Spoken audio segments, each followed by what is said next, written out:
The Sherdog Radio Network preview for UFC 275 Teixeira versus Prochazka is brought to you by BetMGM. It's always showtime at BetMGM Sports. You can make your first bet risk-free up to $1,000 when you sign up with the code SHERDOG. Don't let another game day go by without having the ultimate sports betting app in the palm of your hand. Discover non-stop excitement with BetMGM's state-of-the-art technology and dozens of betting options, including live wagers, props, parlays, and much more.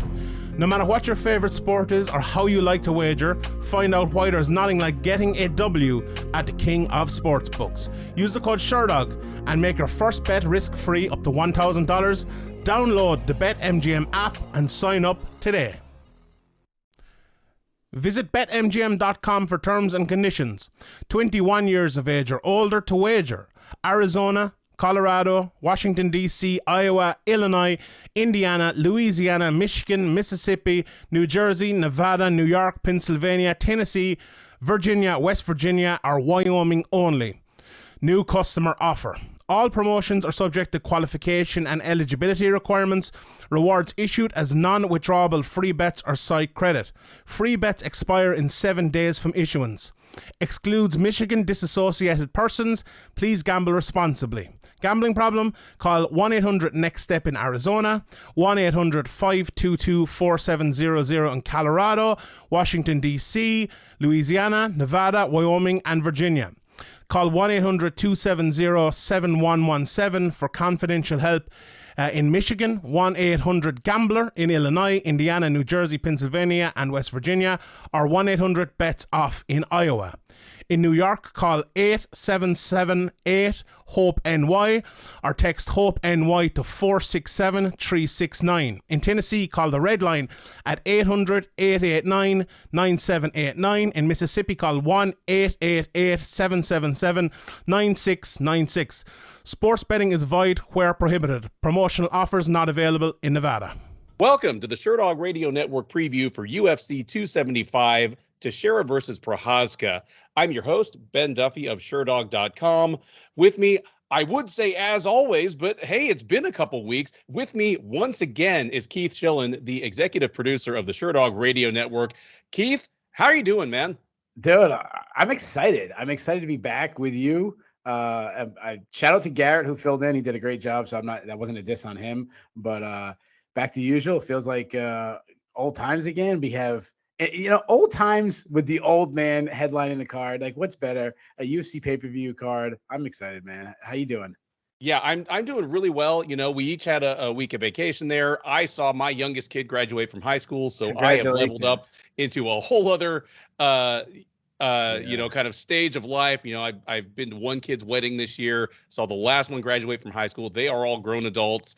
I imagine grandkids will be coming soon, and you guys here will be the first to hear about it. But I'm sure she doesn't listen to this show, but if she does, congratulations, young lady. I'm sure you'll do wonderful in your next step in life. Yeah. Adam is probably watching this show right now. Abby, probably not. No. Well, maybe he'll pass the message along to her. Hopefully he will. You mentioned, we're back with the old man. I gotta say, UFC 275, at least at the top, is loaded, as is the case with most UFC pay-per-views these days. And that feels good too. I mean, I'd be excited to get back to work with you no matter what, but if this was just, one of those just another fight cards, one of those Dana White Saturday Night Contender Series undercards, it wouldn't be quite as cool. But here we've got two title fights at the top with, Glover Teixeira, Jiri Prochazka, Valentina Shevchenko, and Taila Santos. The third fight from the top, Weili Zhang versus Joanna Jedrzejczyk, is a potential title eliminator, especially now that Rose Namajunas is no longer your strawweight champ. This fight is much, much more immediately relevant than it would have been a month ago. Yeah. And then the rest of the card, I mean, we're going to talk about every fight individually. There is some questionable stuff at the bottom. There are some people who are probably going to get cut if they lose. But for the most part, there's interesting stuff here. Any of these fights really jump out to you, like outside of those top three, as, man, I can't wait to see this? Yeah. So that's a couple things. So the top three is fantastic. I have a little mixed emotions about the Weili Zhang versus Joanna Jedrzejczyk, and the reason why I agree with everything you said. I mean, Dana White even indicated that that's the number one contender matchup. What a like opportunity for Joanna, who's been out for years, get to avenge her last loss if she wins, and then fight for the title against a fighter that she's a tough stylistic matchup. I mean, she won the title against Carlos Esparza, and how ironic would that be? Carlos Esparza, I'm going off on a side rant now, but Carlos Esparza beats Rose Namajunas for the title and then loses it to Joanna Jedrzejczyk. Like, how funny would that be? But the reason why I wanted, you know me, I have a little bit of that boxing promoter in me where I'm like, I want to build the stock of a fighter back up. Like, I would have gave Joanna a couple, like 1 or 2 fights before you get the rematch, because in my opinion, say what you want about the Weili Zhang versus Joanna fight. Like, most people say it's the greatest female fight of all time. I think it might be the greatest fight ever, regardless of gender, because it's the only all-time great fight that I remember being every minute of every round was competitive back and forth war. Yes. Where a lot of other fights, it's like swings. That wasn't the case in this fight. Like, every minute was competitive. Now, to answer your actual question, like, which one of the fights on the undercard?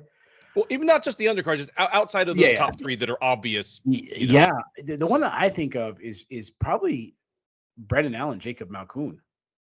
Which, if you told me that a while ago, I wouldn't have guessed that. But Malkoun has surprised me a little bit, and Brendan Allen's always, he's been I don't know if he's been in our rankings, but borderline top 15 guy right there.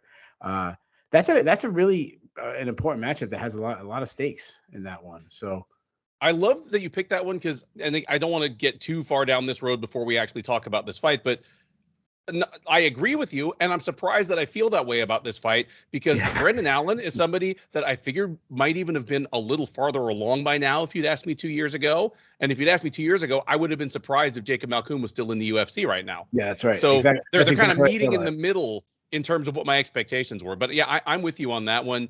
I like Rogerio Bontorin versus Manel Kape, because those are two guys that by the eyeball test are probably top 10 flyweights, if not more. But yeah, exactly. The actual in-cage performances, these guys have both missed weights. These guys have both kind of slipped on banana peels at weird times. So, I mean, dude, Rogerio Bontorin might be fighting for his job right now, in spite of the fact that by the eyeball test, he looks like a top 10 flyweight. Yeah, I agree with that. But also, on the flip side, 18 months from now, if either one of those guys is the UFC flyweight champion, would that surprise you? Not a bit. Yeah, that's it. So I didn't pick the flyweight fight because it's like always insert flyweight fight for me. Like, that's the easy answer for any card. Like, what are you really excited that's not getting the headlines? Oh, I'll give you the flyweight fight because that fight's going to be fantastic. And especially when you have 2 ranked. It's nice that it's higher up on the card than we normally get for flyweights. Yes. Not a weird placement where like Erin Blanchfield is like the top woman prospect and she leads off the first fight. My goodness. Of a card. But yeah. Man, if we keep going like this, we're just going to end up previewing the whole card in a big mess. So how about we take a deep breath and start off with these prelims. We have one of that rarest of creatures to see in the wild, a women's featherweight bout in the UFC, as it is Ramona Pascual versus Joselyne Edwards. There was a little bit of confusion as to whether this fight was going to be contested at 135 or 145. According to the UFC's website, as of a week out from fight night, it is a featherweight matchup. So we're going to treat it as such. Pascual, the 33-year-old Filipina, is 6-3 overall. She is 0-1 in the UFC. Made her debut in February of this year. Lost a unanimous decision to Josiane Nunes at UFC Fight Night Makhachev versus Green. She will be looking to get things back on track against Edwards. The 26-year-old Panamanian is 10-4 overall. She is 1-2 in the UFC. Won her debut over Wu Yanan, has since then lost back-to-back fights against Carl Hossa and Jessica Rose Clark. The most recent of those, the Clark fight, was all the way back in October of last year at UFC Fight Night Costa versus Vittori. Odds on this one at BetMGM. Edwards is a moderate favorite. She's minus 165 right now. Pascual plus 140 on the comeback. I'll say that this fight, I think it has potential to be absolutely miserable to watch. I see 2 possible outcomes here. My problem is it's 2 women that they're looking like borderline talents at this point. But I can point to what Joselyne Edwards does at a UFC level, She is a powerful, athletic kickboxer who hits with power. I can't point yet to what Ramona Pascual does at a UFC level. And even at featherweight, that's a problem. I mean, Joselyne Nunes busted up Pascual. I mean, she got a 10-8 round on her in there. And that's despite the handicap of Joselyne Nunes being 3 feet tall, just outstruck her badly. Pascual went for takedowns constantly. She took her down a couple times. It did nothing while she was on top. That's the problem in this fight, because Joselyne Edwards might have the worst takedown defense in the entire UFC. Might have the worst overall ground game. It's the Greg Hardy thing where she's surprisingly easy to take down for how big and powerful she is. And once she's there, she just lies flat on her back and looks like she's never been in that position before. That's a problem, because if Pascual can take her down and do nothing, that's exactly what she's going to do, and we're going to get a miserable fight. That's not my pick here, though. Edwards, for all of the flaws in her ground game, has some really hard kicks, has sharp, straight punches, has power in everything. I expect that that's going to carry over to 145. I mean, she's not small at 135. And if Joselyne Nunes can get a 10-8 round on Pascual, I think Edwards is probably going to knock her out. So I'm going to look dumb if this is just a miserable 3-round decision where Pascual takes Edwards down and lays on her. But give me Edwards by first round knockout, and maybe that's a hope and a prayer just as much as a prediction. Yeah, so I agree. They're both really low level UFC talent. The thing I love about this matchup is, you said the loser might get cut and the winner might get a title shot next. Like that might be the possibilities at one, if it goes down at 145. I've seen it listed at 135. Either way, I don't think the weight class matters. It probably helps Edwards a little bit because she has fought at 135 recently, and Pascal's last fight was at 145.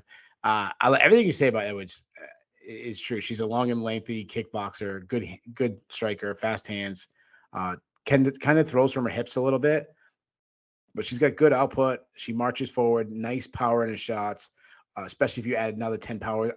I'm in that belief that when you go up in weight, the power kind of carries with you.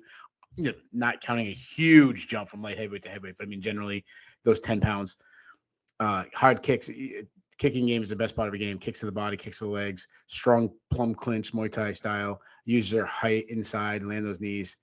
She will actually wrestle a little bit. So in not the Greg Hardy sense where you're saying, like, I know you're talking about his takedown defense, not necessarily his offensive wrestling, but like Edwards will sneak in a takedown, but you're right. She's a weak defensive wrestler. Nothing off her back, struggles to get up. I do like that she'll look for some submissions though there, which is, I know anybody's ever listened to the show, but what are you talking about? You're always complaining about people throwing up submissions. I mean, like, if you can't do anything, don't just lay there. And she does have 3 submission wins on a record. Pascual, even at 145, she's a big girl. I think last time we described her on the recap is just like, she's just a thick girl. Like, she's thick. Yeah, if that's just style, a lot of guys be into Pascual. She's a thick woman. She's a southpaw, not very athletic, a little plodding on the feet, slow, lacks head movement, throws a lot of like looping arm punches. So she throws these like wild things, but they're all arm punches too, so she doesn't really generate any power. I actually liked her kicks. I like that. She almost looks like, I don't know that much about her, but almost like she's like a little bit of like a karate taekwondo style, where she can turn her kicks over pretty quickly. And you mentioned she will look to wrestle. She will like to like battle in the clinch. She got 3 takedowns on Joselyne Nunes, but didn't do anything with the takedowns. And she faded late in their fight. She did take the fight on short notice. I get what you're saying. In the back of my mind, I'm saying, yeah, Pascual can win with takedowns. Just wrestle, be boring. But everywhere else, this should be a showcase fight for Edwards. I think she even might even be the better offensive wrestler. I say she pops her from distance. I say she gets it when Pascual closes distance. She actually eats some knees for it inside. And I see this happening for a majority of 15 minutes. Give me Edwards by decision. Next up is a strawweight matchup between Liang and Silvana Gomez Juarez. Liang, the 25-year-old Chinese fighter who goes by Dragon Girl, is 19-5 overall. She is 0-1 in the UFC. She made her debut in April of last year at UFC 261, got pounded out by Ariane Carnelosi in the second round. She will attempt to right the ship against Gomez Juarez, whom we will refer to as Gomez for the rest of this segment. The 37-year-old Argentinian is 10-4 overall. She is 0-2 in the UFC. Made her debut last October against Lupe Godinez, got armbarred in the first round, came back in January of this year at UFC 270 against Vanessa Demopoulos and got armbarred in the first round. She'll be trying to make third time the charm.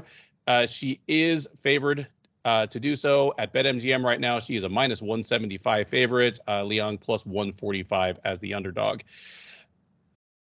Kind of like the Pascual versus Edwards fight. This is two fighters that are borderline UFC level fighters at best. Yeah. Like on some level, it's kind of a classic, you know.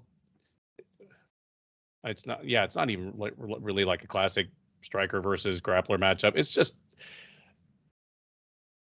even though Gomez is 37, even though she's like shown deficiencies on the ground in both of her fights, just, you know, kind of been sloppy, over aggressive, and gotten tapped out. I like her in this fight, even at 37. Like, I think she is a better athlete than Liang. I think she's stronger.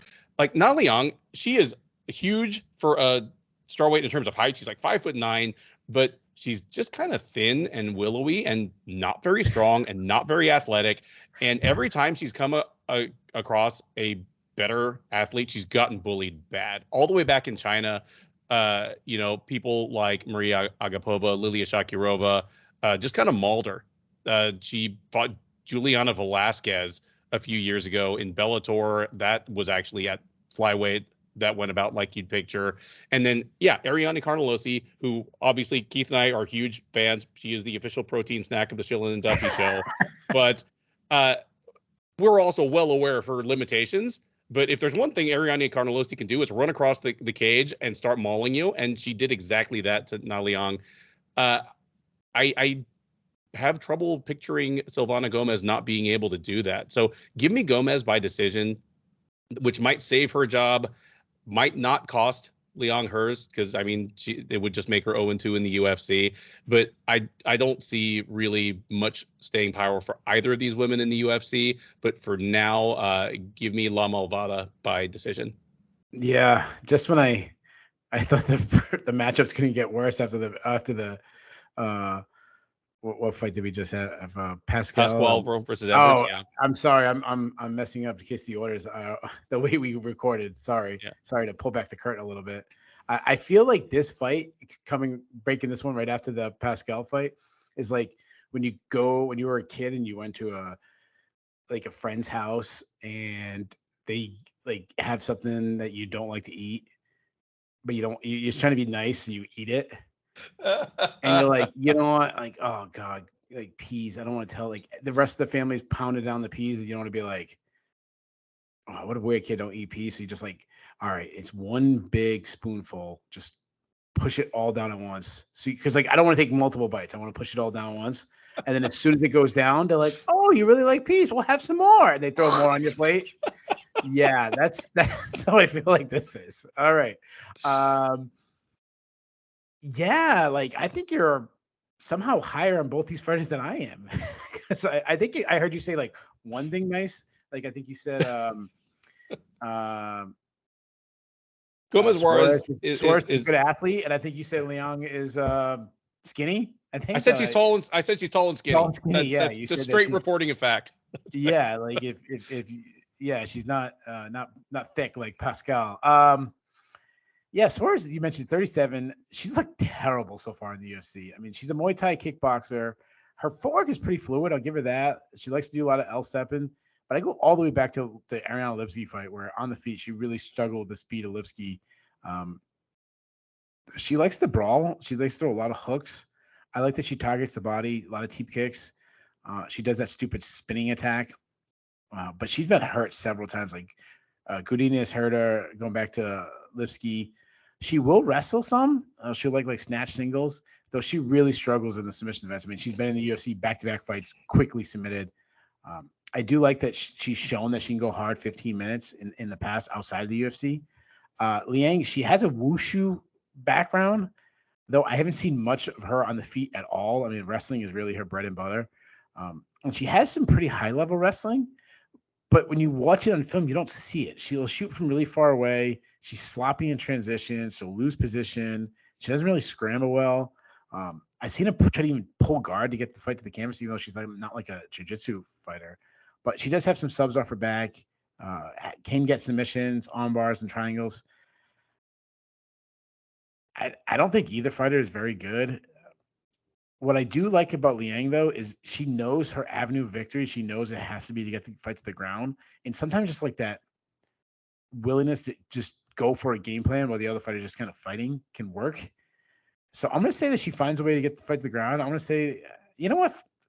Screw it. Suarez has been submitted in the first round 2 in a row. Why stop now? Let's get submitted again in the first round. Give me Liang, but in an upset, first round submission. There you go. A little bit of disagreement in a fight that clearly both of us have really strong feelings about. Next up is a men's bantamweight matchup between Kyung Kang and Danaa Batgerel.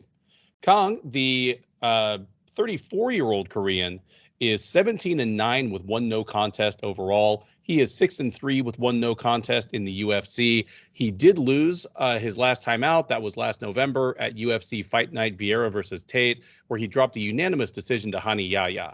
That put the Skids on a 3-fight winning streak for him over Teruto Ishihara, Brandon Davis, and Pingwan Liu. He will be taking on Danaa. The 32-year-old Mongolian is 12-3 overall. He is 3-2 in the UFC. He also lost in his last outing. It was a second round TKO at the hands and elbow of Chris Gutierrez. That was back in March at UFC on ESPN, Blades versus Dawkins. That put a stop to a 3-fight win streak for him as well over Guido Canetti, Kevin Natividad, and Brandon Davis. Odds on this one at BetMGM are fairly close, but Danaa is the slight favorite. He's minus 150, Kang plus 125 as the underdog.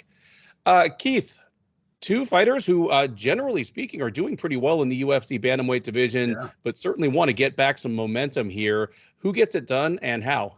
Yeah, this is a really good fight. Like when you asked me some of the fights I'm looking forward to most when we started, this is one that I didn't say, but I should have, because this is a really good matchup stylistically. I think it's gonna be fun everywhere.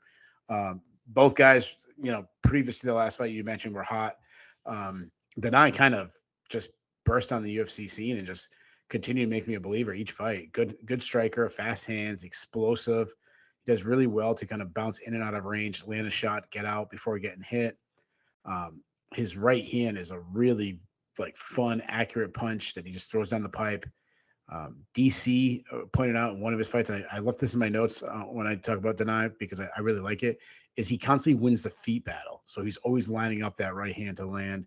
Good power, 3 wins in the UFC by knockout, which you got to like. Nice high kick. He throws a high kick a lot.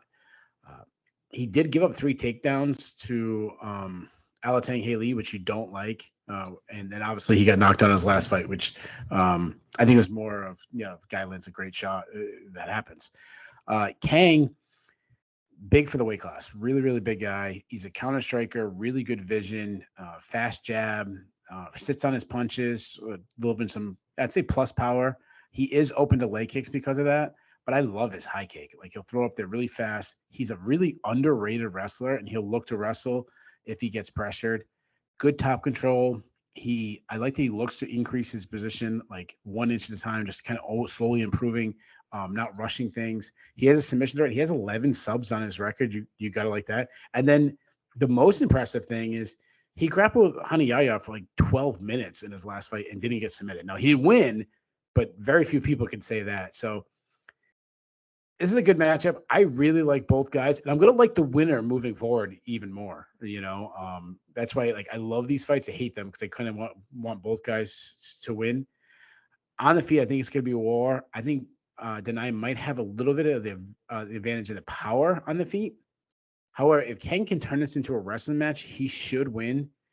And I've seen him do that, so I'm gonna go with that. I'm gonna go with a slight upset again.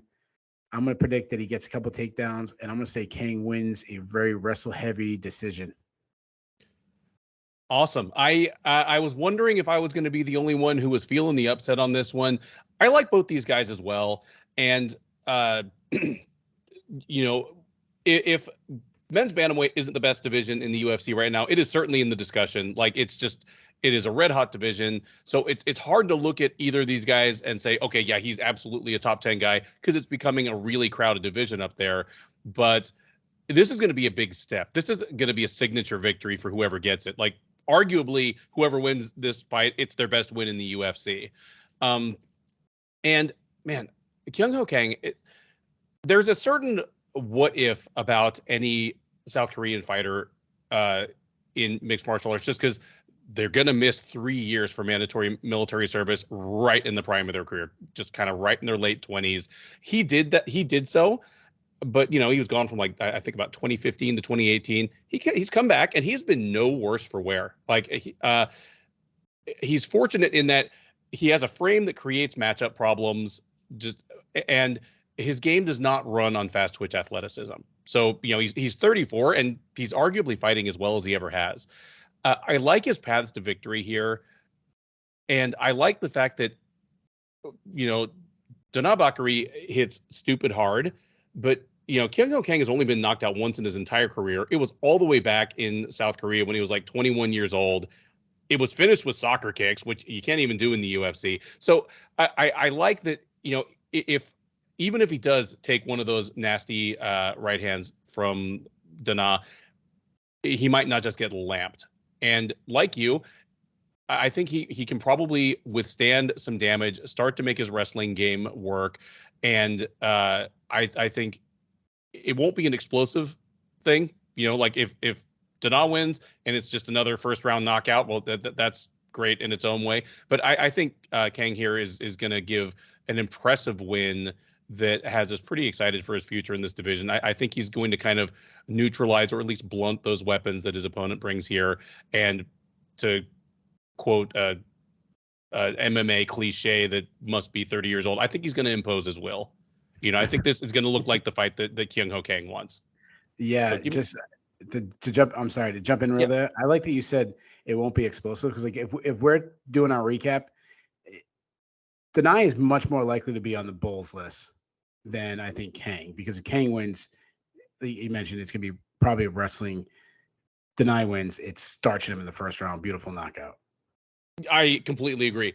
And if Kang wins convincingly, like say he like wins all 3 rounds or something, he might be on my Bulls list, but he is much less likely to be picking up a bonus check than that's probably Danaa. yeah, that's probably a better point. And I think I cut you off. You said you have him by. I have him by decision. Okay. Which I believe you did as well. Yep. But yeah, so both of us have Kang in the slight upset here. We head now to the welterweight division for a matchup between Andre Fialho and Jake Matthews. Fialho, the 28-year-old from Portugal, is 16-4 with 1 no contest overall. He is 2-1 since joining the UFC at the beginning of this year. Took kind of a roundabout route to get to the UFC. But he has been making up for lost time ever since, as he has fought twice in the last 6 weeks. This will be his 3rd fight in like 7 weeks. Both of the others, first round knockouts. He's going to try to keep that going, but he lost a unanimous decision to Michel Pereira in his debut back in January, then came back in April, knocked out Miguel Baeza in the first round, came back 3 weeks after that, knocked out Cameron Van Camp in the first round. And here we are, just the second weekend in June. He will be taking on Jake Matthews, trying to make it 3 straight in, if not a record short time, certainly a remarkably short time. Matthews, the 27-year-old Australian who goes by the Celtic Kid. And man, it's always dangerous to name yourself anything like the Kid or the Young, whatever. You end up like Melvin Gillard, you're the young assassin, you're like 41 years old, and your record is like 50-40. Anyway, Jake Matthews, the Celtic Kid, still young and boyish, 27 years old. He is 17-5 overall. He's 10-5 in the UFC. He did lose his last time out. It was over a year ago, but it was a 3rd round submission loss to Sean Brady that blunted a 3-fight win streak for him over Rostam Akhmad, Emil Webermech, and Diego Sanchez. Odds on this one do favor Fialho. He is -165 at betmgm.com. Matthews +135. Man, Keith, both these guys, like Jake Matthews, he goes by the Celtic Kid. He's 27. I remember when he was calling out Sage Northcutt because they were the two youngest male fighters in the UFC. Sage Northcutt is long gone. Jake Matthews is still around. He's still young and boyish. It's hard to believe he and Andre Fialho are almost the same age, because I keep on expecting Fialho to be older, just because he was on the prospect radar so early, like fighting in Bellator and stuff, like 5 years ago, that I was like, oh man, it's great that he finally made it to the UFC at 32. Oh no, wait, he's still just 28 years old. That's right. But here, I mean, they meet, and even though Fialho has been the busiest man in the UFC this year, and Matthews is kind of flown under the radar, it's still a hell of a fight, man. Who you got in this one? Oh yeah, this is another one that should be on my radar is one of the top fights. Jake Matthews is I feel like he's really good, but he's kind of hit a ceiling and he hasn't been able to get over it. This would be a huge win for him, though. This would I'd feel a lot better about him if he can beat a guy like Fialho. Matthews is a good athlete. For a long time, I looked at him as a pretty one-dimensional fighter. I don't know if that's the case. Obviously, grappling still is his strength, but he's turned into a pretty decent counter striker. I like his counter right hand. I don't think he throws enough strikes. I think he'd become better if he really focused on his striking a little bit. But when he does, he throws some pretty good heat. But he doesn't look to stand. He wants to wrestle. He'll throw some looping shots and then kind of head hunt a little bit, and he'll defend strikes by moving first. Like I said this about him before, he moves as his first defense, which I like, but he makes a mistake of backing straight up. But he really would just throw looping shots just to shoot. He's a great wrestler. He really is. He gets on top, heavy top pressure, really hard ground and pound. I like that he looks to advance position. He has a submission threat. He has 7 submission wins. We have seen him fade late though in fights. Fialho, I just love this turnaround, and I think you mentioned that he's only 28. He's probably just hitting his. Or I shouldn't say just hitting his prime, but like he's in his prime now. So like one time he looked like a busted prospect in Bellator. He's just something about this new run of Bellator fighters that seem like busts. Andre Fialho, Chidi and Jukwani, like they're on this nice run in the UFC. Fialho is a good boxer. He's also a counter striker. He's very technically sound, tight. Everything's tight inside. His check left hook is probably his best punch. I mean, he buried Cameron Van Camp in his last fight with that left hook. His counter right hand is really good. He's really starting to come in his power. His last 6 wins have all come by way of knockout. So you definitely think if he catches your chin, he can put you out. He fights defensively with pillars, which I don't like, but that comes from probably just a very heavy boxing background. He has been knocked out 3 times in the past, so that it might be a little bit of an issue. He's not known for his wrestling, but he can wrestle a little bit. And I think he's actually a little bit of an underrated wrestler. He's a pretty good entries, good takedown defense. But if he's taken down, and this is a huge red flag against Matthews, he has struggled to get back up. Now, as far as prediction goes, this is a really fantastic matchup. I was pre-tape study, I was going to take Matthews. I was really worried about Fialho's ability to get back up. However, the run that Fialho is on, he just looks like a different guy on the feet. He looks so sharp. He also has this like confidence in him. He has this like swagger thing going on with him where he, which is something I don't think we talk about enough. Like there's something about these guys that have almost borderline cocky where they just know, like Chris Curtis kind of has it a little bit going right now. Mm-hmm. The guy who's hot. Obviously Conor McGregor always has it, but I'm trying to think of guys like you don't think of that just they're on the Sean Strickland, but they're on this tear where everything's going right and they're failing themselves. And Manon Fiorot. Oh yeah, God. Like from her first fight in the UFC, it wasn't even bluster. She looked like I got this. Casey O'Neill's another one. Yeah. This fight will answer a lot of questions for both fighters, but especially Fialho. If Fialho can get past Matthews, then this dude's good. I'm enjoying this ride. I'm going to say he keeps going for him. I'm going to say he's going to catch Matthews, and I'm going to say he's going to put Matthews out.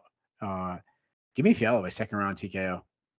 All righty. it's interesting that you leaned Matthews before doing tape study and then kind of moved over to Fialho, because I did exactly the opposite. I was like, oh man, like Fialho's gonna lamp this dude, and just I had to remind myself what Jake Matthews was like as a fighter. I'm part of my problem here is that Fialho can be taken down. Like he lost his UFC debut to Michel Pereira, and the funny thing, of course, about Michel Pereira is that all of a sudden he's become a really good wrestler when he wants to be, and that played into it. He won at least one round specifically because he launched like Fialho and slammed him. Uh, Matthews is a very good wrestler. I mean, I don't know that he has the explosion. Like he's not the guy that turns the corner, does the belly to back suplex. He's much more of a grindy wrestler, but I see that as something that he could use to win rounds against Fialho. And part of it is that as hot as Fialho is right now, and he's well on his way to being, at least my vote for Sherdog's breakthrough fighter of the year if he keeps this going. But this is his third fight in 7 weeks. Which means it's his third cut to 170 in 7 weeks. And while he's not a huge welterweight, I mean, every welterweight on the roster, like cuts a certain amount of weight, and he's certainly not a small one. He's not taken a whole lot of damage in his fights, but like there's going to be a point of diminishing returns. Like, these fighters, they train, they do an 8 or 10 or 12 week training camp to peak at a certain point, to have like their best strength, their best, reserves of cardio. Fialho, he has dragged this out into an all spring and summer thing. Like, it's hard for me to picture him being at 100% for being the same guy who just blitzed Baeza and Van Camp. Like, and if he slipped just a little bit, that's going to make it just that much easier for Matthews to get those takedowns. It's going to make it that much easier for Matthews to just slip or roll with that punch that otherwise might have knocked him out. And, for what it's worth, Matthews does have a good chin. I like both these guys. I think Fialho has tons of upside, but I think this is going to be Matthews' night. Give me Jake Matthews by decision. But my hype train for Fialho will be unabated. Next up, we head to the lightweight division for a matchup between the debuting Maheshate and Steve Garcia.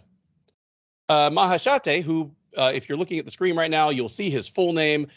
He goes by just the single name. It is, I believe he is ethnically Mongolian. It is a Mongolian naming convention, and I, for one, am very thankful for it because one name is hard enough. Maheshate, 23-year-old from Western China, is 6-1 overall. This will be his UFC debut. He fought on Dana White's Contender Series last November, taking a unanimous decision over Achilles Estremadura. That paved his way to the octagon, where he will be met by the man who goes by Mean Machine. Steve Garcia, 30-year-old out of Jackson Wink, is 12-4 overall. He is 1-1 since joining the UFC as an alum, but not a signee of the third season of Dana White's Contender Series.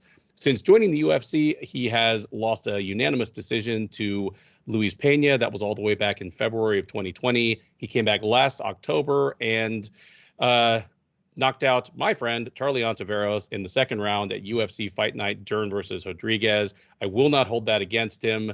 And neither are the odds makers over at BetMGM, as he is the slight favorite. He's minus 150, Maheshate plus 125 on the comeback. Keith, a narrative that we have talked about, a dynamic that we've talked about a lot over the year or two that, we've been doing these shows together, is the UFC is desperate for its next Chinese superstar. I mean, in a way, the UFC is more desperate for its next Chinese superstar than it is to find the next Conor McGregor, because on some level there is no next Conor McGregor, whereas they have a broadcast deal and a UFC PI in China that are, obligations right now, and getting more Chinese stars is realistic. Is Maheshate a desperate shot in the dark, or is he the real deal, and does he get it done here? Yeah. So what if this is your answer to the first part? Like, do they want the next Chinese star or the next Conor McGregor? What if the person is both? Dude, I mean, imagine shit talking like Chinese fighter. That'd be awesome. It would be awesome. I mean, but really, they'd have to be good enough at English to shit talk in English for it really to have the same impact. Or they'd have to kind of meet halfway and have that kind of charming broken English of like an Anderson Silva or a Khabib Nurmagomedov. Like there's a reason that everything that came out of Khabib's mouth was a quotable, because it was his accent and just broken in just a right way. It's why people on Twitter say smash instead of smash, you know? Yeah, and number one bullshit and all that. Number one bullshit. Yeah. I'd love to see it. Yeah, so I'll start with him then. Maheshate, you said, is he the real? He's 22. Like, I love that. Is he ready for the UFC? Do I see what I see him? Do I see this huge talent? No, I don't see this huge talent. But I've been wrong plenty of times about young fighters. He's a big dude. He's not even just long and lengthy. He's thick. He's got good output. He's a composed striker. He's accurate. On in his Contender Series matchup, the right hand was landing early for him. He threw a lot of teep kicks, a lot of front kicks. He threw a lot of flying knees, so he's going to be exciting, especially when he started like feeling himself the second and third round when he really started taking over, using pressure. He was hurt bad, though. Like, he almost got 10-8 round in the first round. He was hurt. I think he got dropped twice. Some of this because he backed straight up. Some of this because he lacks head movement. So that's concerning. But he was pretty sharp striker. I didn't see much in his grappling. I didn't really do a tape study beyond the Contender Series, so I don't really know what he shows in the grappling. Steve Garcia, kind of what we talked about Jacob Malkoun to start. A little bit better than I expected him to be in the UFC. You know, he's a southpaw. He's also very big for the weight class. He's long and lengthy. He fights at a really high pace. A bit of a headhunter, but good jab. Really, really clean left hand. He can get a little happy with it. He can overthrow it at time, leave himself open to counters. But overall, I think he's a pretty decent striker. I like his kicking game. I think he needs to throw more kicks because he's got some hard kicks. I like that recently for a guy that I thought of him as a striker. He really started wrestling and mixing his wrestling in his last two fights. He took down Luis Pena. He got 3 takedowns against Charlie Ontiveros in the last fight. So he's become a lot more well-rounded. That's what I mean by saying like he might be better than I expect. So that said, I'm going with the veteran over the UFC newcomer. I'm taking Garcia for 2 reasons, and some of it has to do with Maheshate not knowing that much about him. So kind of going with what I know. Garcia's faced a better competition, so I like that. And he's shown me a willingness to wrestle and be pretty good at it. Again, I don't know Maheshate's wrestling chops, but I'm going to say Garcia goes to the wrestling early again, and I say he wins a decision based on his takedowns. Yeah, I was waiting to see if you were going to take the slight upset here, but I'm with you. I'm leaning Garcia. I did see most of Maheshate's fights in WLF, and honestly, you don't get to see much of his ground game, especially offensively. The times his fights went to the ground, it was almost universally because his opponent wanted it there. I liked Steve Garcia's performance against Luis Pena as well. I mean, Pena took him down several times as well, took his back, like had him in all kinds of trouble in the second round. But, you know, he never gave up working on the ground game. He also took down Pena a couple times. And I mean, Pena's out of the UFC right now for a variety of reasons, obviously. But one thing we can say about him is he was a good offensive wrestler and really dangerous and a walking matchup problem on the ground.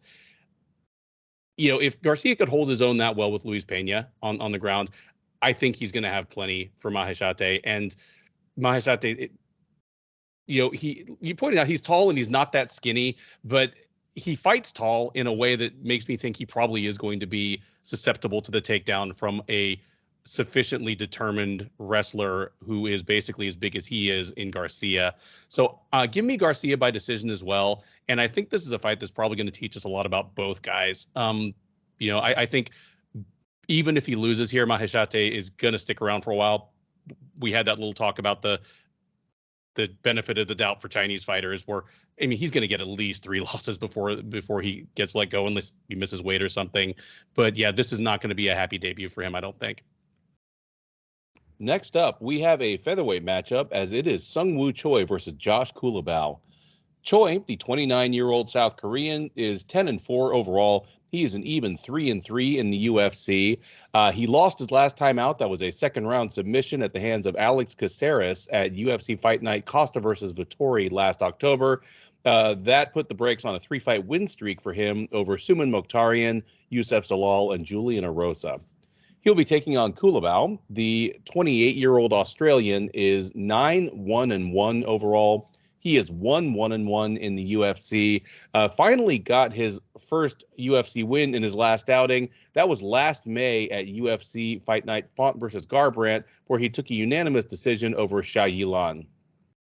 Prior to that, he had a loss to Jalen Turner in his debut, although, I mean, that was at lightweight and against an absolutely titanic lightweight in Turner, and then a draw against Charles Jourdain back in October of 2020. Choi is a pretty strong favorite here. He is minus 250 right now at BetMGM, where Culibao is plus 200 on the comeback. Keith, Culibao with a little bit of current momentum. Choi just having had his win streak snap, but nonetheless, Choi is the strong favorite here, and by the eyeball test, probably for good reason. But how do you see this one, and who do you see winning? Yeah.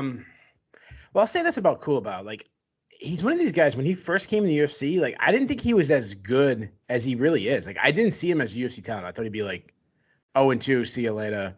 And we make jokes about anytime his name gets brought up. Based on his last two performances, he showed that he is at least a low-level UFC talent, maybe even higher than that. He's not a great athlete, but he puts himself in a chance to win because he's a high volume. He's really tough. He can take a beating. He's a pressure striker. He fights out of both stands. I'd say he actually has surprising power. That's one thing that surprised me about him coming to the UFC. Good body kicks. Doesn't really check leg kicks. He's a much better wrestler than I thought he was. But if you put him on his back, he really struggles there. And he also doesn't have any submission wins. So that's a little bit of an issue. Choi looked tremendous in fights like so actually Choi was supposed to fight, and a lot of my notes is the same notes of his last fight because it got canceled. But he looked really good against Sue Mokhtarian. He looked good against Youssef Zalal. He looked great against Julian Erosa. But he made a mistake against Alex Caceres. And I'm going to give him a little bit of a pass on that because he looked good up until the point. He's a long and lengthy kickboxer. He marches forward, uses feints to draw out attacks, and can counter those really well. Beautiful strikes from the outside, and then can get inside. Like, he can work both outside and inside, which I like. He throws a lot of kicks, use those long legs, a lot of kicks from the outside. I like that he'll just like stay way outside and then suddenly like flurry in with some high volume. He's fast. He's accurate. Good in the clinch. He likes to work elbows and knees inside, uses his length. I'd say solid takedown defense, though Alex Caceres got him down. But Alex Caceres is he's just a tricky veteran. Like, he's kind of turned on me, and that loss doesn't look too bad. Caceres went on a nice little run. If he's on top, Choi, good top control, good ground and pound. I like Choi here. I like him. I'm pretty confident in Choi. I think he's just too fast. I think Culibao is going to take a beating and keep moving forward. He will look to wrestle, but I actually think Choi will stop those takedowns. And I actually think he's going to catch Culibao. I'm going to say Choi gets a second round TKO. Yeah, I like Choi here as well. I mean, it would be an interesting avenue to victory if Culibao used some of his underrated offensive wrestling and just kind of made this grinding and ugly. But that is not how Culibao tends to approach his fights. And I agree with you that Choi, I mean, he took a misstep against Caceres, and Caceres is a wily veteran. He's always had an opportunistic ground game, just a guy that, especially in the last 2 or 3 years, he's been good at making his opponents pay for their mistakes. So, I mean, I'm not giving him a pass for it. He lost a fight where he was winning, but I didn't see anything there that makes me think that he's slipped, like his status or his quality has slipped to the point where he shouldn't be a 2-1 favorite against Culibao. So give me Choi to get back on track here as well. Choi by decision for me. We head now to the middleweight division for a matchup between Brendan Allen and Jacob Malkoun. Allen, the 26-year-old Milwaukee native, is 18-5 overall. He is 6-2 in the UFC, but it's worth noting that he's 6-2 in the UFC. He is 5-1 at middleweight. He had a loss to Sean Strickland at a 195-pound catchweight back in 2020, and then he beat Sam Alvey just this past February, but that was at 205. That was his last appearance, the Alvey win. Prior to that, he had gotten knocked out by the surging, the exciting Chris Curtis, the action man. That was last December at UFC on ESPN, fought versus Aldo. He's going to look to keep things rolling against Malkoun. The 26-year-old Sydney native is 6-1 overall. He is 2-1 in the UFC. He debuted back at UFC 254 in October of 2020. Got plunked in 18 seconds by Phil Hawes. But since then, he's won back-to-back fights over Abdul Razak Al Hassan and AJ Dobson, both by unanimous decision. The more recent of those, the Dobson fight, was at UFC 271 this past February. Odds, one of the wider lines on the card, not counting Valentina Shevchenko, of course. She's always the widest line on the card. But Allen is minus 225 at BetMGM right now, where Malkoun is plus 190. Keith, we talked off the top about this fight just being a little surprising to me, considering what the book on these guys appeared to be 2 years ago. Like Malkoun, he showed up at UFC 254. He was a 4-0 fighter who had fought, all apologies to his opponents, he fought basically nobodies, but he was in the UFC, and it appeared to be mostly because he was the primary sparring partner of Robert Whittaker. When Phil Hawes blasted him, I was like, well, I mean, he'll probably get one more fight, but Jacob Malkoun is not UFC material. Since then, he's proven, if nothing else, that he is at least UFC material. You know, he's beaten 2 UFC level guys. There's been no real question about it. And he's shown himself to be a little more than just the kind of karate influenced striker that you would expect from a, PMA guy that's, one of Robert Whittaker's guys. And then on the flip side, Brendan Allen, I mean, he's just 26 years old. And it just feels like he has been, one of my 2 or 3 hottest prospects in the 185-pound range since he was about 21. And like I said during the intro, it's not fair to him because all he's done is basically beat most of the people they put in front of him. But I almost expected him to have made it further by this point. I almost expected him to be in the top 15, especially considering how bare the cupboard is at middleweights. It doesn't take much to get into the middleweight top 15 in the UFC right now, but just a combination of, some of his fights being canceled, taking others on short notice, fighting at catch weights or at weights outside of his his best weight class, and then just the unavoidable Chris Curtis doing Chris Curtis things to you. He still has that prospect feel where I almost expected him to be a contender by this point.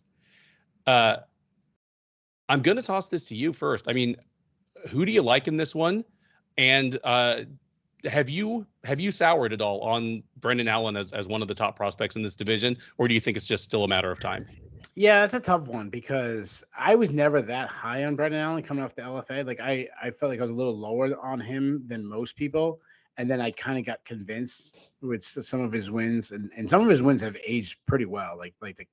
I know Kyle Dawkins took the fight on short notice. Kevin Holland won. Yeah. Yeah. That's a good, yeah. Kevin Holland has headlined several UFCs. Dawkins fight that's a good win. Soriano's a good win. Dude, right. Moses Murieta is one of the top 8 prospects in his county. Go fuck yourself.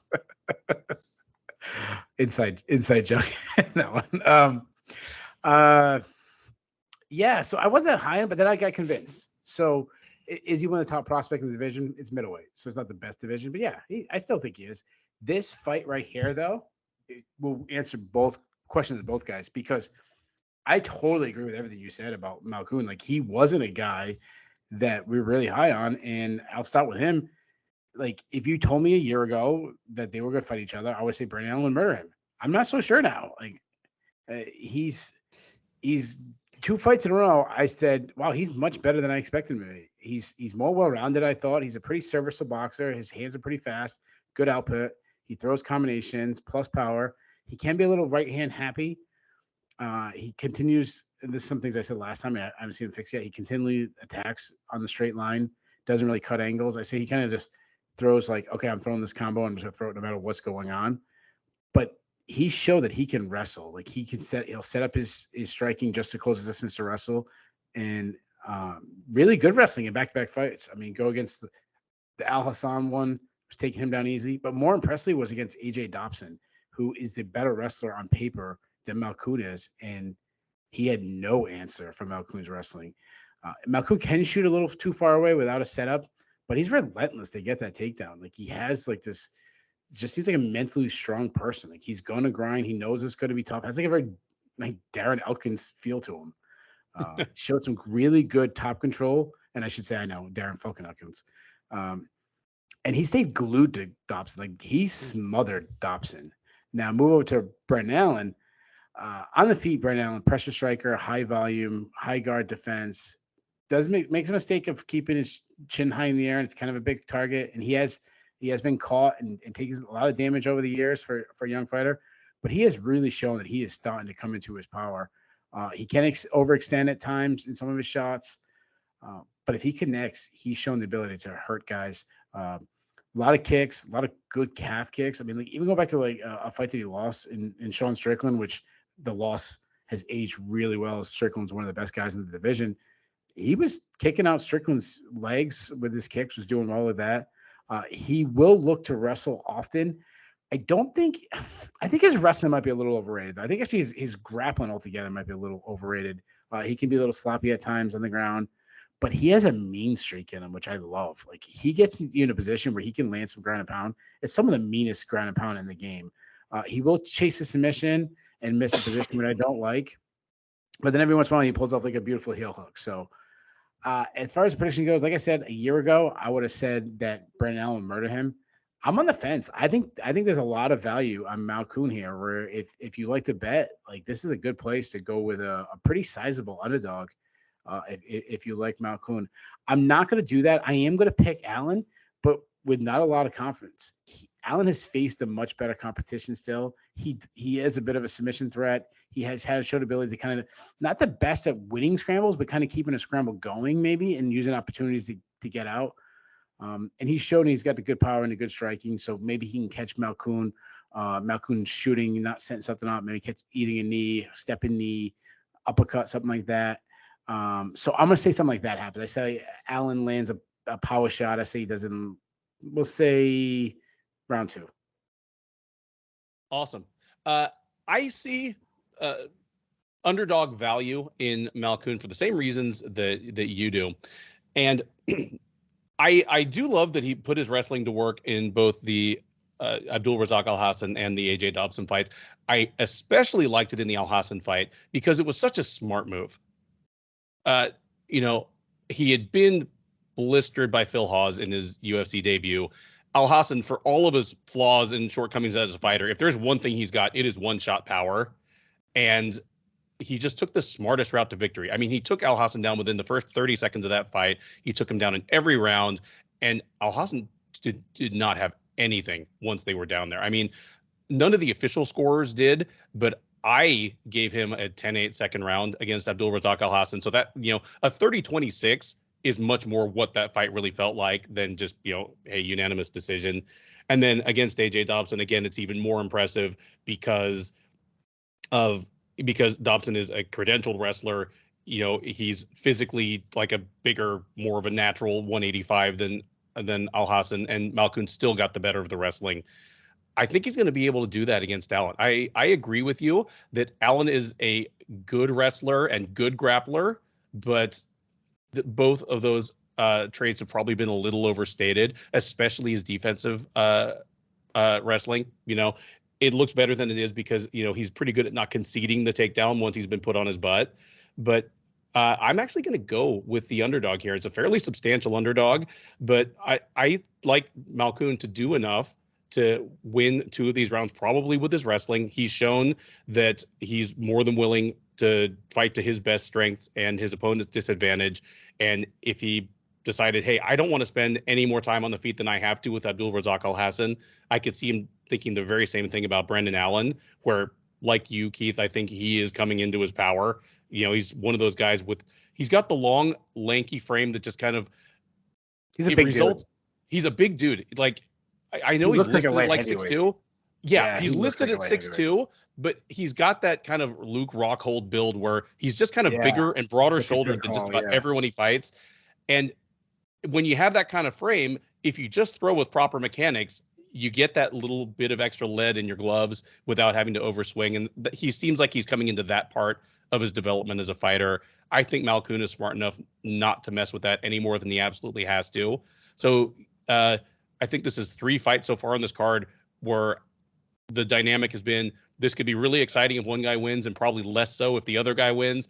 And this is one more where I'm like, it won't be as fun as Allen like blitzing Malkoun or clubbing and subbing him, but give me Jacob Malkoun to win 2 rounds out of 3 and pick up a decision and really, really turn himself into one of the more surprising developments in that division over the last couple of years. Next up at UFC 275, it is the welterweights with Jack Della Maddalena taking on Ramazan Emeev. Della Maddalena, the 25-year-old Australian, is 11-2 overall. He is 1-2 since joining the UFC out of the 2021 edition of Dana White's Contender Series. He debuted this past January at UFC 270, knocking out Pete Rodriguez in the first round. He'll be taking on Emeev. The 35-year-old Dagestani is 20-5 overall. He is 5-2 in the UFC. 4-2 at welterweight. He did take his debut was against Sam Alvey at 185, promptly dropped to 170 after that, and is 4-2 at his new weight class. He lost his last time out. That was a split decision against Danny Roberts last October at UFC Fight Night Ladd versus DeMont. Previous to that, he had won back-to-back fights over Nicholas Stolze and David Zavada. Odds fairly close on this one, but Della Maddalena is the slight favorite. He's minus 125 at BetMGM. Emeev available just above even money, actually, plus 105 right now. Keith, 170-pound matchup. Obviously, anyone in that division has a long way to go before they're even pinging the radar of the top 15. Emeev's been around for a while. Della Maddalena, a young guy in a division that frankly could use him. But who have you got in this one, and how do you see this fight playing out? Yeah, so one thing I don't do is I never look at the odds before we do the breakdown because I don't want to be influenced by the odds. I was really surprised when you told me that Maddalena is the slight favorite. I kind of guessed at who would be the favorite and more of a name value for Ramazan. I thought he would, and he's got some good wins in the UFC. I thought he would be the favorite. Now, hear me out. Obviously, I go to BetMGM and make my bets before the event starts. Just I don't want the odds to influence my picks. Now, Ramazan Emeev, he's your classic wrestle boxer, and I love my classic wrestle boxers. He throws hard, compact shots, attacks with combos. His overhand hit right is your moneymaker. This is kind of what you get for wrestle boxers. Sits on his punches, plus power. He is open to leg kicks, which I don't like. He doesn't check, but he's a good wrestler. He was a international master of combat sports sambo, which just always sounds as badass as they come. I just imagine like someone moving next to me, and I'm like, "Hey man, what's going on?" Like, "Oh, you're a plumber. That's cool." And you're from Russia. Oh yeah. Oh, you do sambo. Oh, you're an international master of combat sports sambo. Yeah, anytime he wants to come over and borrow sugar, the answer is always yes. Like, back to Ramazan. He's more of a grinder. Like, he'll grind against the fence. Sometimes his fights can be a little boring. I do like that he will land strikes in like close quarters and also like in scrambles. That's something I like about him. But the thing that really surprised me, and especially when I go and film study, but also looking over his record and going to like UFCstats.com, and this guy's been taken down in 3 fights in a row by guys that on paper isn't the wrestler that he is, which is a little surprising. Maddalena, it's only 25, so I love that. Really, really sharp, crisp boxer. He could fight out of both stances. Everything is tight, accurate, great footwork. He cuts angles. I love the way he cuts angles so well. I love that he rips the body. I like that he actually goes for those inside elbows. He gets in the pocket. He'll start changing up the punches till when he gets real close, starts slicing elbows. Plus power. He's got 9 knockouts in his career for a young guy who's really at his age hasn't even really come into his power yet. Obviously, because of that boxing style, he's open to leg kicks, which seems kind of be like the kind of what you trade off for that style. He has a builder though. Once he starts getting his rhythm and his pace going, he really picks up the output. Strong defensive game. He's really hard to hit. He's got a judo background, so he will look for takedowns. He will shoot without setting them up, which I don't like. But he's good at winning scrambles, and he has a very funk style grappling, which is like the funnest style of grappling, very like Tim Elliott style, where I said in the past, like he'll look for Granby rolls, which is always fun. Especially Granby rolls are even more fun when you have the opponent who don't really know how to roll with them. Ramazan probably is the guy who does, international combat, sambo, whatever master, whatever the title is, probably can do that. So as far as prediction goes, I talked about the odds in. It was more of a name value than actual talent. Why I thought Ramazan would actually be the slight favorite. I hate going against wrestle boxers, but I'm actually leaning with I guess the favorite, which I put in my notes the underdog, but I guess the favorite in Maddalena. I love this guy striking. I love his boxing. He's so young. He showed an ability to get back up if he's taken down. He's going to have to keep his back away from the cage and don't get in the clinch where Ramazan likes to wear on guys. But with his judo background, he's comfortable in the clinch, which could be a bad thing. He might not look to avoid it. But I'm going with the young guy here. Give me Maddalena by decision. I'm with you for the same reasons you mentioned. I mean, this is the perfect kind of fight for a hot prospect in Jack Della Maddalena. And one thing I should have mentioned off the top is the interesting thing about him is he lost his first 2 professional fights and he's won 11 straight since then, which obviously, like shades of Alex Volkanovski, like a guy that lost a fight, early in his career that's almost meaningless by the point we get to now. But this is exactly the kind of fight that could be a trap fight for a hot up-and-comer. Ramazan Emeev, all respect to him. I don't mean this as a diss, but he is very much a wet blanket of a fighter. Win or lose, his fights tend to be kind of grindy, kind of hard to watch. He's good at pulling opponents into his kind of fight. Even his losses. He should be a middleweight. Yeah. He would fit that. Well, and his debut was against Sam Alvey, and it was the most Sam Alvey fight ever, where we're just waiting for that legendary power we hear about. It never quite happened. But, even his losses, like Danny Roberts and Anthony Rocco Martin, they got sucked into the Ramazan Emeev fight as well, and they just happened to get slightly the better of it. I could see that happening here and Emeev winning just a kind of a crummy fight to watch. But, Della Maddalena, I really enjoyed just the sharpness of his boxing, his good footwork. If he wants to avoid the clinch with Emeev, I have the feeling he's going to be able to. And so I'm picking him to just, fight the smart fight, kind of pick him apart from range. If Emeev really sells out for the takedown, I'm interested to see what happens there, because I could see Emeev getting Della Maddalena's butt to the canvas and just Della Maddalena, you mentioned he loves his Granby rolls, just kind of not conceding the takedown. And that makes for fun exchanges as well. But yeah, give me Jack Della Maddalena by decision. Next up, we have a flyweight matchup between Rogerio Bontorin and Manel Kape. Bontorin, the 30-year-old Brazilian, is 16-4 with 2 no contests overall. He is 2-3 with 1 no contest since joining the UFC out of the first season. In fact, I believe the very first episode of Dana White's Contender Series Brazil. He is on a 4-fight winless streak. I mean, there's no real way to pretty it up. He has lost to Ray Borg, lost to Kai Kara France, had a no contest after beating Matt Schnell by decision, but then having overturned when he tested positive for a banned diuretic, on top of missing weight. So he apparently didn't take enough of the diuretic. So,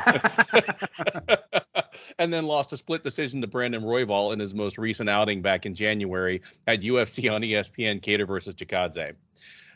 He's going to get another chance here to try to get things back on track. Standing in his way is Kopp, the 28-year-old Angolan by way of Thailand, is 17-6 overall. He is an even 2-2 in the UFC. He's on a 2-fight win streak. He lost his first 2 in the UFC after leaving as the outgoing Ryzen flyweight champion. Took a whole year off because he left Ryzen right when COVID started. Came back in 2021, lost his first 2 fights. Although, in fairness to him, Alexandre Pantoja and Matheus Nicolau, that's a hell of a row to hoe for a starting fighter in the UFC. Since then, he has won 2 straight over Ode Osborne, though he did miss weight for that fight. And most recently, Jalga Zhumagulov, he knocked him out in the first round at UFC on ESPN Font versus Aldo last December. So, Kopp, a strong favorite here. He's minus 250. The second biggest favorite on the card after, of course, Valentina Shevchenko. Bontorin plus 190 on the comeback. I mean, a lot of times, if the UFC puts 2 fighters on a main card that are at 500 or below in the UFC, I'm going to complain and say something about it. But here, again, kind of as I said in the intro off the top, these are 2 guys who on the eyeball test probably are top 10 flyweights, but just have slipped on banana peels. Both of them have missed weight. Bontorin missed weight and pissed hot. Nonetheless, I mean, Rogerio Bontorin in particular really, really needs a win here. And UFC not doing him a whole lot of favors by putting him against a guy in Kopp who finally appears to have found his stride in the UFC. I mean, he just finally got his first win in the UFC in a fight for which he made weight. He had that embarrassing moment where he knocked out Ode Osborne with a gorgeous flying knee, got on the mic and called for a bonus, and DC had to tell him, dude, you can't win a bonus. Like, you missed weight for this fight. Did he call for a title shot too or something like that? He probably did. Yeah, like he's like, you got 1 and 2 in the UFC and you miss weight. Yeah, look at your title shot. Yeah. Thing is, I mean, he gets overexcited for his own potential and upside. So do I, because coming out of Ryzen, he was the fighter probably outside of the UFC in his division that I most wanted to see the UFC sign. And in Ryzen, he combined exciting fights like finishing ability and actual high-level performance, as well as just about anybody in the sport. And he seems to be on the cusp of fulfilling that potential here. He's still just 28 years old. He's still not had a single easy fight in the UFC. And putting away Ode Osborne and Jalga Zhumagulov like he has, I mean, Zhumagulov is another guy that he's probably a top 15 flyweight, and Kopp vaporized him. Osborne could be too. Yeah, Osborne could be as well. And now that he's kind of gotten his feet wet, I wouldn't mind, seeing him fight the Pantoja or Nicolau types again. I think those fights would look differently now. He's got to get past Rogerio Bontorin, and I mean, at first glance and on paper, it is a straight up striker versus grappler type matchup. Kopp is comfortable on the ground, Bontorin comfortable, willing almost to a fault on the feet. Sometimes doesn't pursue his own easiest route to victory there. But I think Kopp is just he's kind of a flyweight of destiny right now. And he's going up against a guy in Bontorin who is really, really reeling. Even if Rogerio Bontorin follows his best route to victory here and really tries to get Kopp down, you're talking about a guy who, within the last year has starched a guy, not starched. He had to finish him on the ground, but just, put a guy away with a flying knee. I don't like the look of this, even if Bontorin is trying to get the fight to the ground. Kopp is just so explosive. He has power, so much power in every strike. And especially if he's going to be wary and looking for the takedown, I don't like Bontorin's chances there. And if Bontorin just decides to hang out and try his luck on the feet, that's even worse. So, any guess whether he'll be on our cut list or the UFC's own cut list if this goes to 5 straight winless fights? for Bontarine, but give me Manel Kape by second round TKO here. Yeah, so our cut list probably as far as UFC's cut list, I don't know. Like Hannah Cypher's got another fight, and Sam Alvey got another fight. So I don't understand who they cut and don't cut. If both guys struggle to make 125, why don't just make this a 130 catchweight fight? Like just start right out and just put it there. Before I kind of get into the fight, though, I want to point out that both me and you said nice things about Ode Osborne and Zuma Zorgalis. I know I struggle with the pronunciation. They both are fighting. We'll pull back the curtain. We actually taped this before the Volkov-Rosenstreich results came out. So if both of them look terrible in their last fight, just ignore it. Like don't add us and say you guys are a bunch of idiots. What are you saying? Ode Osborne is good. He just got submitted in 30 seconds. We don't know. As far as this fight, I love this fight. I really do. Well, I love and hate it because Bontarine needs to get a win. I would, me being a matchmaker, I would have given him a much easier matchup. Maybe they don't like him. They're throwing him to Cop. Last time we broke down Cop, I compared him to a prime Takanori Gomi. I still like that comparison. He's a guy who can fight out of both stances. Fast. He's a great striker. He's fast. He really sits in and steps into his shots. Probably the biggest power in the weight class. And that's even, I'm trying to think, even maybe the champion Figueiredo. He can really hit. He hangs his hands low, which was something that Takanori Gomi does and did and throw from his hips. He relies on head movement a lot, which is could be an issue. But I mean, his offensive attacks are nice. Good kicks to the body, good calf kicks. He'll throw up a really fast high kick. He showed he can wrestle against Pantoja, but he showed against Matthias Nicolau and Oka Sasaki that if you put him on his back, pin his shoulders against the canvas, that's the best avenue of victory against him. Now, Bontarine, that you mentioned, is winless, and then this winless streak, he's much better than that streak looks. He lost to some really good competition. I mean, I think what Brandon Royval was that a split decision, that fight, I think. It was really close. Brandon Royval, but yeah, it was a split decision. Yeah, a split decision. Obviously, this match now could have been a victory. Obviously, he did win that night. But he's a guy I like. He can fight out of both stances, on the feet, tight pocket boxing. He's a power striker too. He can hit, but he's well rounded. He's extremely strong for the weight class. Good takedowns. He likes his body lock takedowns. He is a submission threat. He has 7 subs. I go all the way back to the Ray Borg fight though. That's the one guy that he couldn't physically out muscle, and Ray Borg really out wrestled him. But I really think that's a fluke. I haven't seen it in other fights. For him to roll with a guy like Brandon Royval is impressive. I already talked. This is a fantastic matchup. I am also leaning towards Cop. If Bontarine throws down the pocket Cop, he's going to get starched. It would be best for him if he just turns this into a wrestling match. I think he makes a mistake of holding his ground, throwing down in the pocket, and I think Cop knocks him out. So I'm going to say Cop continues his run.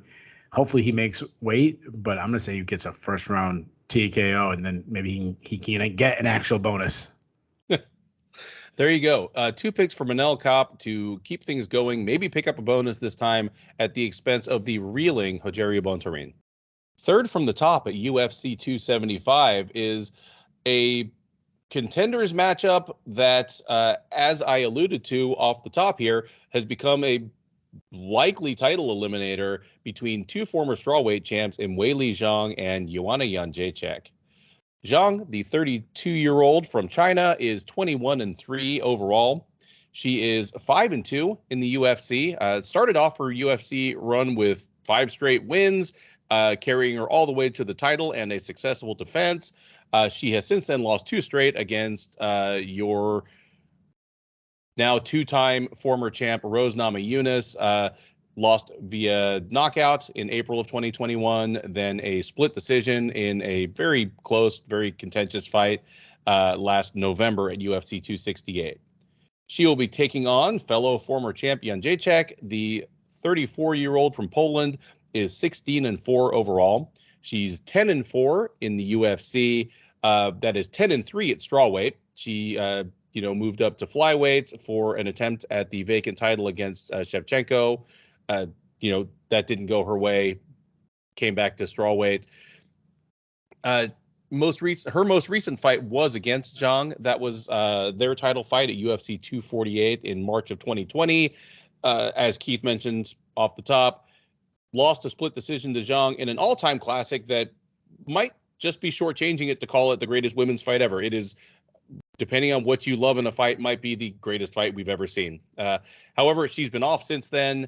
She is just back now, and she is a moderate underdog. She is plus 145 at BetMGM right now. Zhang minus 175.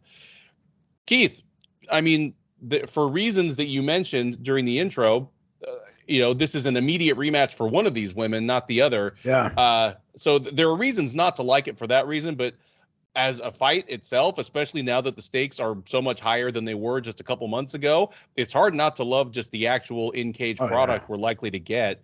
How do you see this one going, and whom do you favor? So there's a couple things I do and I don't like. So first of all, being that it is, a rematch immediately for Joanna and Jedrzejczyk, she hasn't fought in like 2 years or over 2 years. Mm-hmm. I know wouldn't be a popular choice, but I give her that build-up fight first. Like I give her, let her knock off some rust, get some buzz back. I would put her like against Jinyu Fry, who's on like a 2-fight winning streak, kind of sell that and have Joanna beat her up and look good. Give Jessica Penne another shot at her. Give Jessica Penne. See if she makes another like pasta necklace for her. Yeah. This is a 3-round fight, correct? Yeah. Okay, I just wanted to make sure before I say it, because that's another reason why I don't like this. Like their first fight was 5 rounds. It was unbelievable. Like I'd rather have this be a fight night rematch, like main event of a fight night. Get the full week buzz going for this matchup, and it is the no-brainer greatest female fight of all time. I'm gonna say something that's, and people have ever heard me say this before. I think it's the greatest fight I've ever seen. I've been watching MMA since UFC 6. The debut of Tank Abbott was the first time I've watched an MMA fight. And since that moment to now, I've watched thousands and thousands and thousands of fights. I can't think of one fight that I like better. And the reason why, every minute of every round was highly competitive, back and forth. Some people will say, like, all right, you ask people what's the greatest fight of all time, and a popular choice is Robbie Lawler versus Rory McDonald too, which is obviously a fantastic fight. Mm-hmm. Joanna Jedrzejczyk lost, and in a loss, she landed more strikes than Robbie Lawler and Rory McDonald combined. Yep. Like that's how freaking good this fight is. No, of course I understand. You're talking about 170-pound men compared to 115-pound women. The power, obviously, if Robbie Lawler landed 186 or whatever it was, significant strikes, Rory McDonald would be dead. Or vice versa.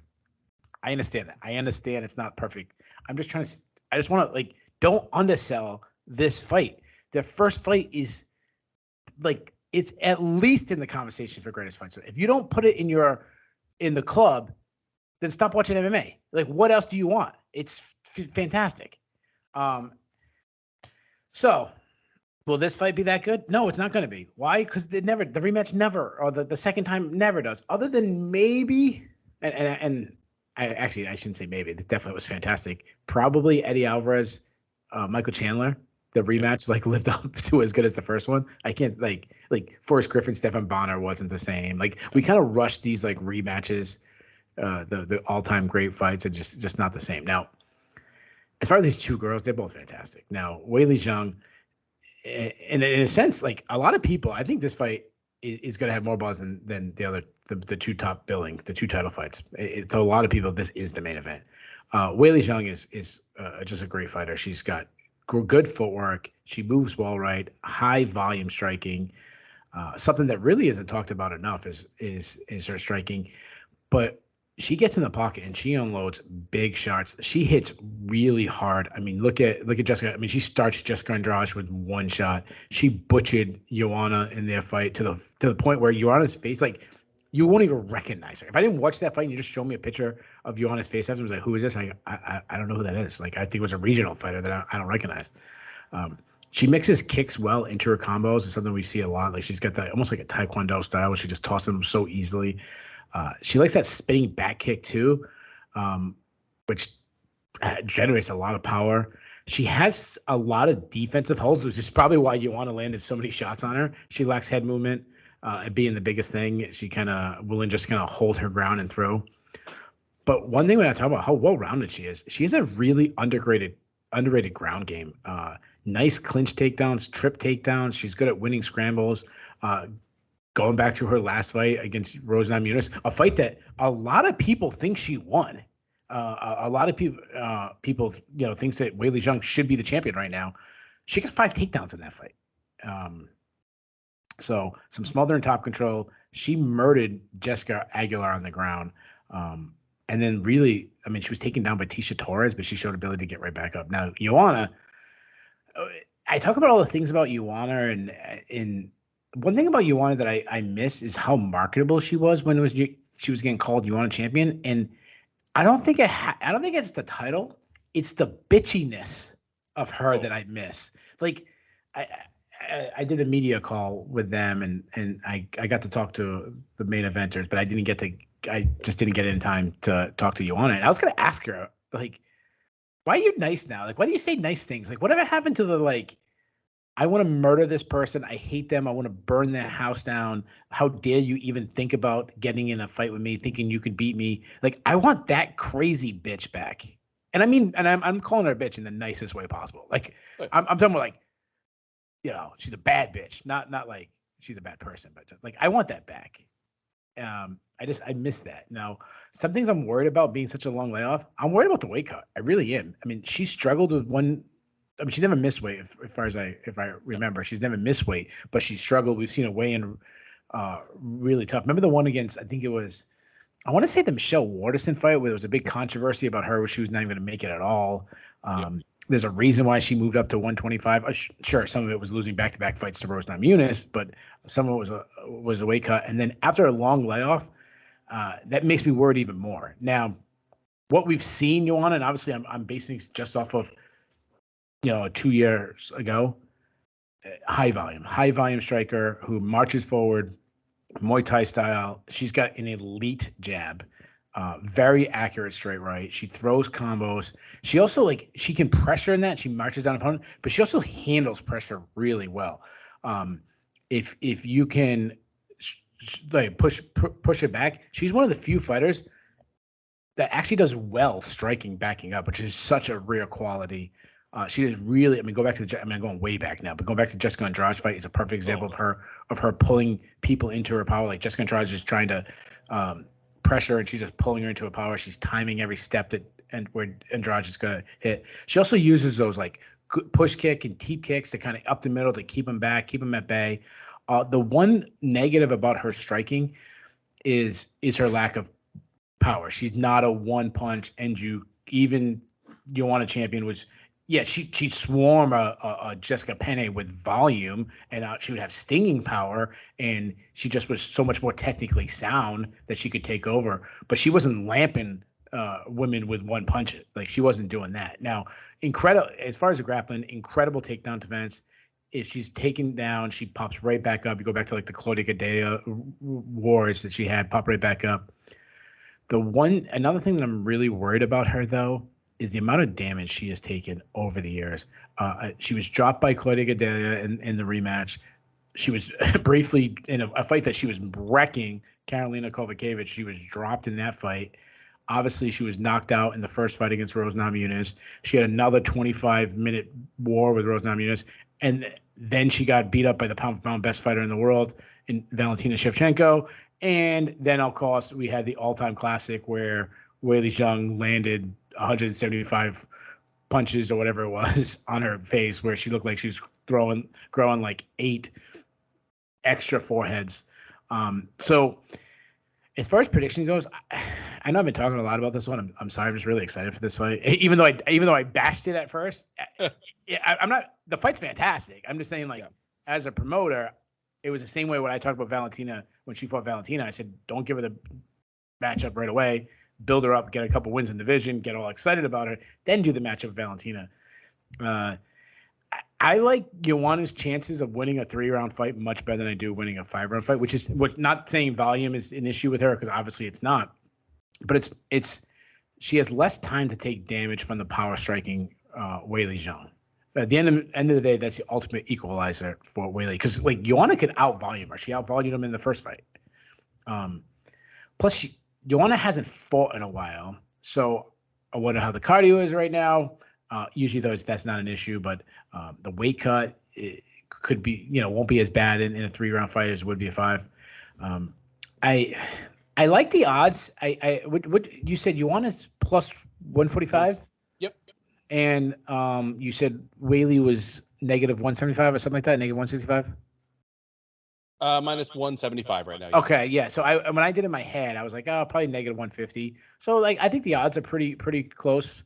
I wouldn't be surprised if we get a lot of money coming in on Joanna, being that she's still the bigger name. The line might even close when we get closer. But I'm taking Weili. Simply put, she has been more active. She made adjustments in the Namajunas fight and arguably won that fight. And I question Joanna's like motivation. Like, and I see her like taking a lot of pictures on Instagram. Like, I see her all over Instagram doing like modeling and doing seem like everything but training. And she's been out, and I don't even know why she's been out for so long. So she's getting thrown right back to the wolves. Plain and simple, she can match Zhang's output, but she will not match Zhang's power. I'm going to go with Zhang simply because she just hits harder. When she lands, it just looks worse than when Joanna did. That's probably why she won the decision in the first fight. Give me Weili Zhang by decision. I mean, I love pretty much everything you put out there. I'm with you in that I don't love that this is an immediate rematch for Jedrzejczyk, but I like even less that this looks to be a 3-round fight, because their first fight was such a classic, and the story would not have been the same without those last 2 rounds. I think I've told this story before, although it's possible I haven't, because I think this is the first Joanna Jedrzejczyk fight since you and I have been doing previews together. But I watched Zhang versus Jedrzejczyk with, a bunch of friends, including UFC welterweight Alex Morono. And, so he and I are just in his living room with, a bunch of people from his team watching this fight. Obviously, aside from just a complete classic of a fight, I mean, everyone in the room is losing their mind. The sub story is that Jedrzejczyk somewhere around the 3rd round starts to develop that hematoma on her head that grows to just freakish proportions by the end of the fight. But how tough was she? Sorry to interrupt you, but dude. I talk about the damage, but how tough she was. She just kept getting hit over and over again. Sorry. Right, and because dude, if I looked up on the jumbotron and saw that my head looked like that, I'd be throw the towel. I'm out. Like, fighters are a different breed, Anyway. Between it was either after the 3rd or the 4th round, like Morono looks over to me and he's like, what do you think is in that? Like, dude, I have no idea. You're the fighter. You've cornered like 2/3 of the other people in this room. If you haven't seen this shit before, I certainly haven't. Like, I have no idea what's in there. I don't want to know. Anyway, I like that you mentioned Zhang's power, because on paper, yeah, she has 1 knockout in her entire UFC run, but that belies the fact that her power is obvious. She's one of those ones that just kind of has rolls of nickels in the gloves, and when she lands on her opponent, like, if you're not outlanding her substantially, it probably looks like she's winning the fight, just because people react when she hits them, and they get marked up, and they get an extra baby growing out of their forehead. Like, her power is nasty, and you can see where it comes from because she throws with the proper mechanics, and then she herself is just a specimen. I mean, you look at the deltoids on this woman, and like, you can tell that she's going to be one of the hardest hitters at 115. I also like that you kind of mentioned like how underratedly well-rounded she is. She's a good wrestler, and she's mean when she's on top, and she's capable of threatening with submissions. I also like the concerns you shared about Jedrzejczyk, and I mean, I understand that I'm treading on thin ice when I go here, and I don't mean this to be like ugly or catty or misogynistic, but she has very obviously had breast implants in the last couple of years. And that is, I mean, and you mentioned she's on Instagram, like getting all the mileage she can out of them. I didn't notice, Ben. I didn't notice. Of course, you like, in just a gentleman that I am, I didn't notice. Strictly journalistic interest here. No, like, and I don't mean this to be insulting. It is her body to do with as she pleases, but when you do that, you're adding, what are they, maybe 400 cc's? She's adding about a pound of literally uncuttable weight. For someone who has had visible trouble, on the scale in the past, what does that say about your commitment to that part of your career? And people really piled on to the Paige Van Zants of the world when they do that. One, because they're getting bigger bags and their career is obviously going downhill. Whereas Jedrzejczyk is doing this in the midst of being at worst a top 3 fighter in her division. Yeah. But between that and being 35 years old, you do wonder about her commitment and how she sees the rest of her career playing out. I agree with you that the 3-round format probably favors her slightly because, she's going to be, unless something's gone truly wrong, she's going to outland Zhang, and there's less opportunity for Zhang to land one crushing blow that turns the entire course of the fight, or 5 or 10 much harder blows that, just have Jedrzejczyk looking like she's been hit by a truck. Jedrzejczyk, during her title run, you mentioned that she's remarkably good at landing while somebody's pressuring her, landing off of her back foot. And that's what it really felt like. Her entire early run in the UFC, it was filled with people who had to come at her either because they needed to land punches and they were much shorter, people like Jessica Andrade, or because they needed to get her to the ground, like Esparza or Gadelha. And it was just like running into a wood chipper. All those women just ran into so much damage from Jedrzejczyk. Zhang isn't going to have that problem to the same extent. She's a pretty big strawweight herself, and again, she lands with so much power. She has the threat of the takedown. I'm leaning towards her in this fight as well. Give me Zhang by decision in a fight that probably leaves us wishing for 2 more rounds. I could just see there being some kind of swing of momentum in the 3rd round that makes us scream that we wish there were 2 more rounds of this. That brings us to the co-main event of UFC 275, a women's flyweight title match between Valentina Shevchenko and challenger Tayla Santos. Shevchenko, the 34-year-old Kyrgyzstani by way of Peru, by way of Thailand, world traveler. Throw in Canada too. Just throw in Canada. Yeah, but she just looks like she could be Canadian. Throw that in. Until you hear her talk. Yeah. She's way too into guns to be Canadian. That's she's a good point.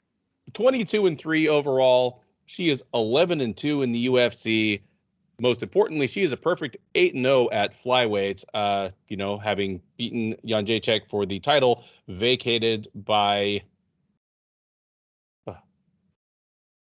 Nico Montano. Thank you. Wow, such a footnote to history that I've already forgotten her name. Her last outing was at UFC 266 last September, where she kind of played with her food for 3 rounds plus before TKOing Lauren Murphy in the 4th round. She'll be taking on Santos. The 28-year-old Brazilian is 19-1 overall. She is 4-1 in the UFC and is on a 4-fight win streak since losing her UFC debut to Mauro Romero Barella. She has defeated Molly McCann, Jillian Robertson, Roxanne Modafferi, and most recently, Joanne Wood, whom she choked out late in the 1st round at UFC Fight Night Vieira versus Tate. Odds on this one are pretty much what you would expect of a Valentina Shevchenko fight. She is easily the highest favorite on the card. She is minus 700 right now at betmgm.com. Santos plus 475 on the comeback. Before I say anything about this fight, I will apologize to Tayla Santos because I unfairly dismissed her when she joined the UFC, and I have been wrong. If you have followed these Shillan and Duffy previews for any amount of time or have read any of my articles on Sherdog, you know that I have just a couple of rules about debuting fighters in the UFC, and Tayla Santos violated all of them. One, if a fighter is coming from Brazil, China, Russia, Eastern Europe, just some place that's not under USADA regulation, and they have come up by being the physically dominant fighter in most of their fights. If they've been a physical specimen in their fights, I wait a couple of fights before I'm really ready to buy in on them. I just want to see them in their debut. especially their second fight, after they've been in the USADA testing pool for, 6 months. So, she certainly checked the boxes there. She is a physical specimen. And then also anyone coming up through Aspera FC. Aspera FC is a Brazilian promotion that's attached to Astra Fight Team. And there's no nice way to put this. It is an organization that exists in large part to pad the records of Aspera Fight Team fighters. And she was no exception. I mean, she came to the UFC, I think she was at the time 15-0, 16-0. And in Aspera FC, she was fighting women who were like 1-2 or debuting when she was a 12-0 undefeated prospect. So for those reasons, when she came to the UFC, I said, I don't know if she's going to beat Romero Barella, but she's going to be out of the UFC in 3 fights. This isn't going to work. And when she lost to Barella, who, just is not a very good fighter, I said, well, this is no more than I expected. Watch the Taila Santos experiment to be over any minute now. And instead, she has rattled off 4 straight wins over very solid competition in that division. I mentioned them during the intros. McCann, Robertson, Modafferi, and Wood. Not only are all of them good fighters, but they kind of represent a whole spectrum of fight styles. I mean, you had the grapplers in Robertson and Modafferi. You had the strikers, but 2 very different strikers in McCann and Wood. And in each case, she's beaten them. She's made it look fairly easy, and she's taken her best routes to victory in every case. Most recently against Wood, just completely dominated her on the ground and choked her out late in the first round. So she is a much, much better fighter, a much more credible fighter than I would have guessed 3 years ago when she debuted. She has earned her way to this title shot. Granted, it's in a division that is desperate for fresh faces for Valentina Shevchenko. I mean, there's a reason that before Amanda Nunes lost, some people were calling for a third Shevchenko-Nunes fight, even though Shevchenko lost the first 2. Yes, I know that the second one was very, very close, but you get my point. Taila Santos has won her way here. And the question I have for you, Keith, is, Valentina Shevchenko is once a minus 700 favorite. Well, it's been worse before. I mean, she's against some of these opponents, she's been, a minus 1,200 favorite. Considering we just saw Nunes lose, and, she and Shevchenko were always the 2 that were, 5, 10, 12-1 favorites over all these opponents. Does that give you any pause? Are you ready to say even Valentina Shevchenko maybe shouldn't be a minus 700 favorite against someone who's on a 4-fight win streak? How's this fight playing out, man? Yeah, that's tough. So, as far as betting lines, like after a certain point, it just gets ridiculous. Like after maybe negative 500, anything above that, it gets a little crazy. Like I would never bet on anything, but I'm looking at other websites, and not that I would ever bet anywhere other than BetMGM, but I'm looking at other websites, and some of them she's like negative 900. So let me ask you this question. Imagine the buzz on Santos if she didn't lose a split decision to Romero Barella right now, and she was 20-0 instead of 19-1. I mean, we've talked about it before. The difference between the 0 and the 1 in that column is enormous. Yeah, I mean, Shevchenko would probably only be like a negative 500 favorite, but no, I mean, well, dude, it's here more real quick. If Santos had beaten Barella, she probably would have gotten the title shot already. Yeah, that's a good point. That's a good point. I'm gonna say something, and pound for pound is so subjective.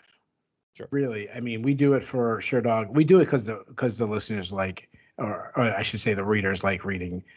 They like to debate and discuss, but it's so subjective. I mean, what is a good weight class? What isn't a good weight class? How good do you? I usually look at how bad you dominate your division, but then you have to look at, well, how good is your division? And then you had guys like Demetrius Johnson get, when he was in his heyday, he's beating nobodies. He's beating Joseph Benavidez, and you flip, well, is Joseph Benavidez a nobody, or is it, or would he be in the pound for pound if Demetrius Johnson didn't exist? Like that's the kind of stuff you get. I mean, Kamaru Usman's winning close decisions over Kobe Covington.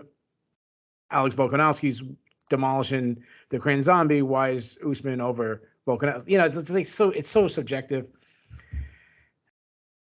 I never ever compare men and women. Just am not making a political statement. I know how the world is right now. It's not that. I just mean like it's you would talk about how subjective pound for pound is when people add women into the pound for pound. It's so ridiculous.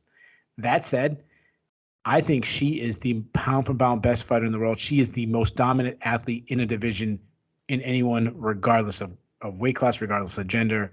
Her skill set, and obviously I'm talking about Valentina Shevchenko, not Talia Santos. Her skill set compared to the rest of the competition is astronomical how big the difference is. Valentina Shevchenko is so well-rounded. She's so technically sound, such a crisp striker. She has such a large arsenal of attacks. Great variety. She never like attacks with the same thing. Like you never know what you're gonna get with her. Like she could come out leg kicks, she could come out jabbing, she could come out with power punches, leading with a rear punch.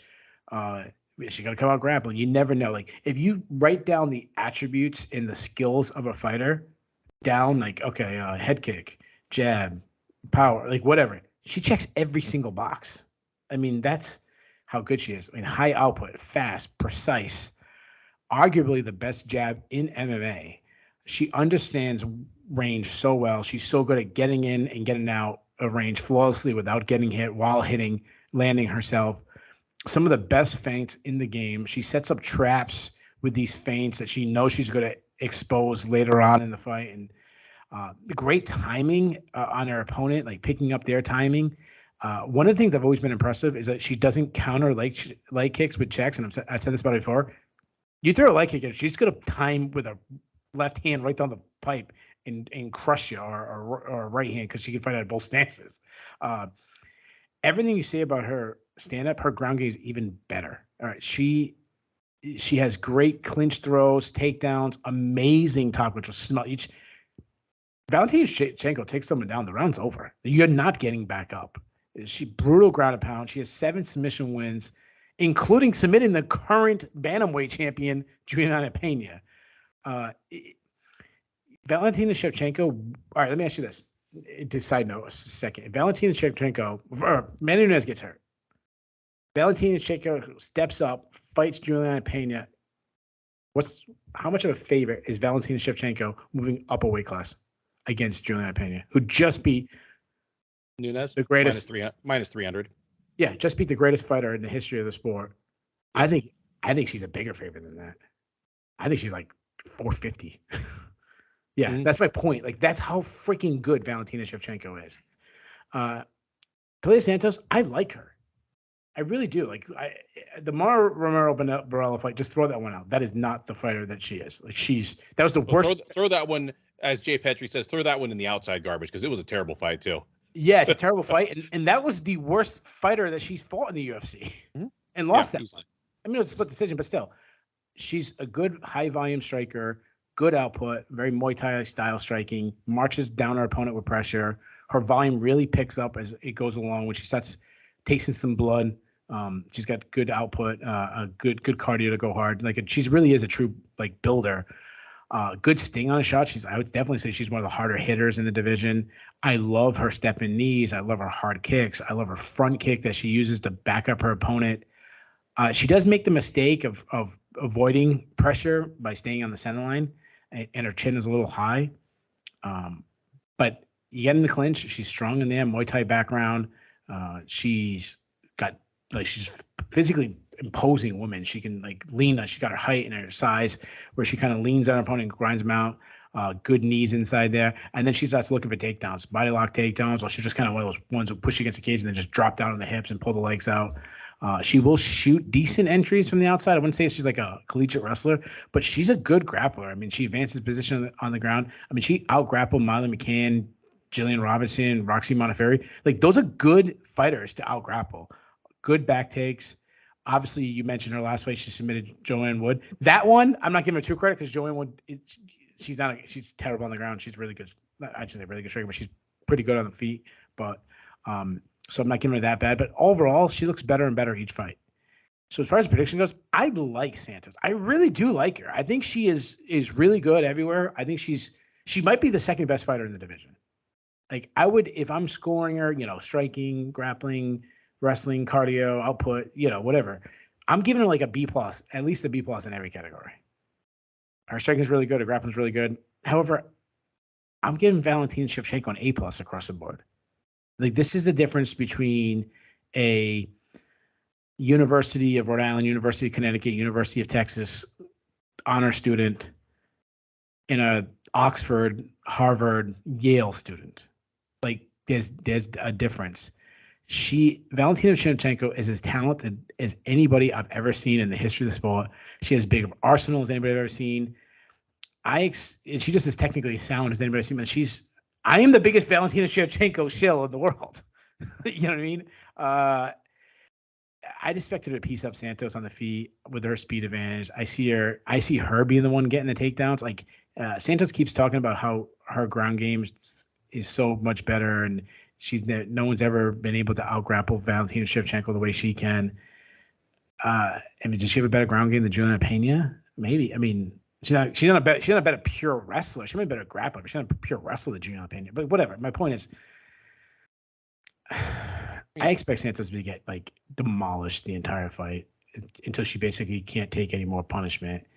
Give me a late round stoppage for Shevchenko. I'll say Shevchenko gets a 4th round TKO with ground and pound. Awesome. I mean, when you have a fighter who is as dominant as Valentina Shevchenko, and she's 11-2 in the UFC. The only losses are to Amanda Nunes twice, and the second one, many people, including yourself, think she probably should have won. When you have someone who's that dominant, you start just kind of you almost start doing what we always hope fighters don't do, and that's like looking past their current fight and just kind of meta thinking about things like, what will it take to beat her? Is there anyone coming up the horizon? This person that she's about to fight, like, what would it take, for this opponent to beat her? And we're not that far removed from Amanda Nunes, who was the previous pound for pound queen, losing in shocking fashion. And I'm not going to say that you or I saw that coming, because we were on this preview just basically openly laughing at Pena's chances and just saying Nunes by whatever she wants in the first 2 rounds. So, I picked that fight dead wrong. But with Nunes, at least there was a sense that you could see the end coming. Like, she's 33 or something, already has one child with Nina, and had openly been talking about, I only have a few fights left. I'm gonna, move on to the next phase in my life. She's a 2-division champ, so there's a heavier belt that she's called upon to defend as well. Not to say that I saw Pena as the one who was going to do it, but you could see that potentially she was going to lose at some point. There might be an upset coming down the pike. The perfect example is, for me, of that is when Fedor Emelianenko lost to Fabricio Verdum. Like, anyone who was watching closely could tell that Fedor was ripe for an upset at some point. He was becoming more of a headhunter. He'd stopped doing his grappling, his ground and pound. Just nobody thought Verdum was going to be the one to do it, because it was the worst possible style matchup. So I think about Shevchenko in that regard. Like, what would it take for someone like Taila Santos to upset her? And none of the signs that there were about Nunes or about someone like Fedor are there. None of the signs are there, because Shevchenko, she's 34, but physically none of her gifts seem to have diminished in any way. And she has this kind of like weird ice cold personality, this weird affect. Like, it's hard to picture Valentina Shevchenko retiring to go have kids. Like, she just seems to take all of this as such just a stone cold, like, serious business. Like, it's impossible for me to picture her coming into a fight like out of shape, or even out of shape to the point where the weight cut is extra hard for her. Like, she just has all this so dialed in. Short of something truly freakish, like having an injury late in camp or slipping on some pipes backstage on her way down to the cage, it's just even hard for me to picture Valentina little, rest in peace, Kevin Randleman. Very, very few of us got that reference. Yeah. It's hard for me to even picture the bad night at the office for Valentina Shevchenko that would open the door for Santos to have a plausible avenue to victory. So the question to me just really becomes, like, unless Shevchenko just makes a 1 in a million mistake, does Santos make it to the final bell? And That's hard for me to say because in all of her fights in the UFC, even the Barella fight, which she lost, like nobody's really hurt her. Nobody's really pushed her. Like she lost to Mauro Romero Barella, but it was just kind of a flat fight for both of them. And like I say, in the 4 fights since then, she's just made it look fairly easy and straightforward. I could easily see her, she's just 28 years old, being someone who has this belt at some point after Shevchenko retires or moves back up to bantamweight or something. But now is not the time for her. Give me Shevchenko, and I could see her getting a stoppage in the late rounds. We haven't really seen how Santos looks when she takes a lot of damage. We haven't seen how she looks in the championship rounds. So if she wilts late, that wouldn't surprise me at all. Like I could see your prediction of a late stoppage being correct. But I'm going to go ahead and pick Santos to make it to the final bell here. But it's going to be one of those like the Jennifer Maia fight where we're just looking for small moral victories in an otherwise pretty one-sided affair. Give me Valentina Shevchenko by dominant decision. With that, we come to the main event of UFC 275, a scheduled 5-round title fight between light heavyweight champ Glover Teixeira and challenger Jiri Prochazka. Teixeira, the champ, is 42 years old, born in Brazil, has lived literally half his life in Connecticut, New England's finest. He is 33-7 overall. He is 16-5 in the UFC. He is on a 6-fight win streak that most recently saw him win the title from Jan Blachowicz in his last appearance. That was October 30th of last year. A second round rear naked choke submission, but in a fight which he pretty much dominated start to finish. He did not have to do the Glover Teixeira thing and take a bunch of damage and then come back. So quite a performance for him. He will be taking on Prochazka. The 29-year-old Czech is 28-3-1 overall. He is just 2-0 in the UFC. Very early in his UFC run to be getting a title shot, but he's been utterly dominant since leaving as a former Rise light heavyweight champ. In his 2 UFC appearances, he has knocked out Volkan Oezdemir. That was in July of 2020, and then Dominic Reyes, whom he mauled in a back and forth fight for just under 2 rounds before knocking him out at 4:29 of round 2. Prochazka is the favorite here. Just ongoing narrative for the light heavyweight division. The champ is never favored to defend successfully since John Jones left us. Prochazka minus 200 at BetMGM. Teixeira plus 170. Keith, this is an interesting fight. I mean, we've said it to exhaustion that Glover Teixeira is one of the more surprising, least expected, and frankly, heartwarming champ stories of the UFC in the last 10 years. Prochazka, I don't know, kind of like Manel Kape, the other former Rise champ on this card. There was a certain amount of I can't wait to see him in the UFC, and a certain amount of man, this wild an approach, it can't keep working, can it? And it's worked at least to the point that he has made it to a title shot. Does he get it done here as the odd makers favor him to do?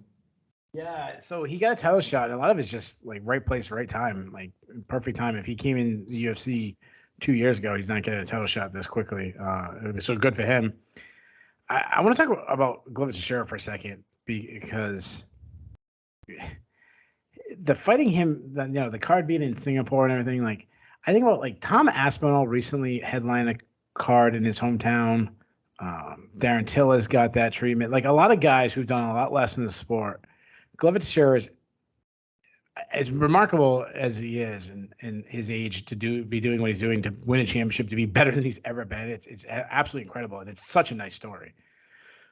But like, how much longer does he have? If anybody deserved to be the last guy walking in with a belt, it's Glover Teixeira. Like he deserved that moment in Brazil, in New England. He kind of has 2 homes. Like, why is he fighting in Singapore? Like, give this guy some respect. Give the young champion, throw Aljamain Sterling defending a title in Singapore. Throw whatever. Throw the flyweights. Throw something else. Like, not this guy. He does like where he lives in Connecticut, you had so many options. You could have done Boston. You could do New York. You could even do it in one of those casinos. You could do it in Foxwoods, something like give him one, or go to Brazil and do it in Brazil. It just bothers me that he's defending a title in Singapore. Like he doesn't even get Vegas. Like yeah, and I'm not talking shit about Singapore. I get it. You're hitting that different market. Have Volkanovski defend. Have somebody else, not Glover Teixeira. As far as the matchup, it's intriguing. I'm not surprised at all by the odds when you told me that Prochazka is the favorite. Like I expected that. Like I don't know who Glover of the top guys right now that Glover Teixeira would be favored against. Like if he fought Jan Blachowicz right now, like would he be favored over a guy he just kind of mauled? I don't even know if that would have happened. And I get it at his age. Now, as far as his skill set, he's got that short, tight boxing style, very bob and weave, throw tight hooks, fight behind a high guard defense. However, his striking is greatly slowed down. His speed is slowed down. He's at this point where he doesn't have the power that he had when he was rising up the rankings before his first title shot, where he was known for, John Jones never faced a power hitter like Glover Teixeira. Like that, those days are gone. Those power is gone. He also, you mentioned his ability to like come back from fights. Carl Robinson crushed him, and he was able to recover. Thiago Santos knocked him out. Obviously, that one he'd recover. But even his last fight against Jan Blachowicz, you talked about him like winning easily. His knees got buckled a couple times in a few of those exchanges. We remember the Anthony Smith fight as a beatdown of the year, but Smith was putting it on him in the first. On him, yeah, that's a good point. Yeah, actually, that wasn't even on my notes, but yeah, that's another one. So he does have this incredible way to recover, but I'm still worried about that chin. Like I'm still worried about the reflexes and the ability to avoid the shot, so you don't have to recover. Now, yeah, his striking isn't what it was, but his grappling has always been good, but it has never been better than it is right now. I mean, he is an incredible grappler. He's criminally underrated wrestler for years. He throws these winging punches just to close the distance, set up his takedowns. He grab like a snatch single or a single and kind of run the pipe, get the fight to the ground. He's really hard nosed to get it there. Like if you stuff a takedown from him or something, like he's got to pressure against the cage, he's got to continue to work. He knows that's his avenue of victory, and he's a really smart guy. He has been sprawled out and slowed down in the past, but if he gets you down, he smothers. Rounds over. Some of the best top control in the history of the game. Very mean ground and pound. He's got 10 submission wins, including his last fight where he submitted Jan Blachowicz. The thing that probably surprised me at this game, so I kind of expected, gonna get the good or bad. The striking isn't what it is. The grappling so much better. But I'm surprised at his cardio. Like you talked about Anthony Smith and the beatdown, and that's going 25 minutes, and he's putting on in 25 minutes. So that's really good for this age. At this age, still have that cardio. But that is like, to me, is a big like red flag because the cardio could drop off at any time. I mean, how old did you say Glover Teixeira is now? 42. 42 years old. Yeah, like that could happen at any moment. Now, Prochazka, man, this guy's such a mystery. Tons of movement, fights out of both stance, constantly switching stance, very unorthodox style, herky jerky. Last time I compared him to like a Keith Jardine, where he's moving just to move. A lot of that movement is kind of like distracting you, and then suddenly he swarms in and he's throwing hard power shots. I like that he worked the body against like Dominic Reyes. Huge power, really sits on his punches. A perfect example of his power is the Volkan Oezdemir fight where he starched Oezdemir. Really showed his athleticism in his last fight against Dominic Reyes. To be able to match Dominic Reyes in speed is something incredible, because say what you want about Dominic Reyes, and going all the way back to that statement, I'm the best athlete. Dominic Reyes' athleticism is off the charts. So to be able to do that with Prochazka is really impressive. He is open to leg kicks, which I don't like. Go back to, like I said this last time, go back to his rising fights against CB Dalloway. CB Dalloway was actually having a lot of success with the leg kicks early on in that fight before he got starched. But that really isn't Teixeira's game, so I don't think that should be an issue. Offensive grappling for Prochazka, it's almost non-existent. You just don't see it. But his takedown defense has been an issue in the past, but it was a really long time ago where a guy like Mo Lawal was out wrestling him. But even back then, he showed an ability to get back to his feet and with a good get-up game. Now, as far as the prediction goes, I'm on the fence in this one, and I didn't expect to be. when this fight was first announced, I'm saying, it's Prochazka. Like, how long can this last for Teixeira? Then I started thinking, man, I've counted this guy out time and time again, and he just has this like thing about him right now, and all that crazy stuff. Like Prochazka, don't do any of the spinning things. Don't do spinning wheel kicks. Don't do spinning back, because you miss that. You give Teixeira an opportunity to, like, while you're spinning, to close the distance and grab you back. Fight's over. I shouldn't say the fight's over, but that's what Teixeira wants. And I could see that happening. I could see Prochazka doing something stupid, throw a flying knee and get caught and get dropped to his back, and start getting out wrestled. But I'm so worried about Teixeira's chin. Could he win a wrestling match? Absolutely. Could he get a submission? Absolutely. Could this fight look just like the Jan Blachowicz fight? A very good possibility. Like, would not surprise me at all.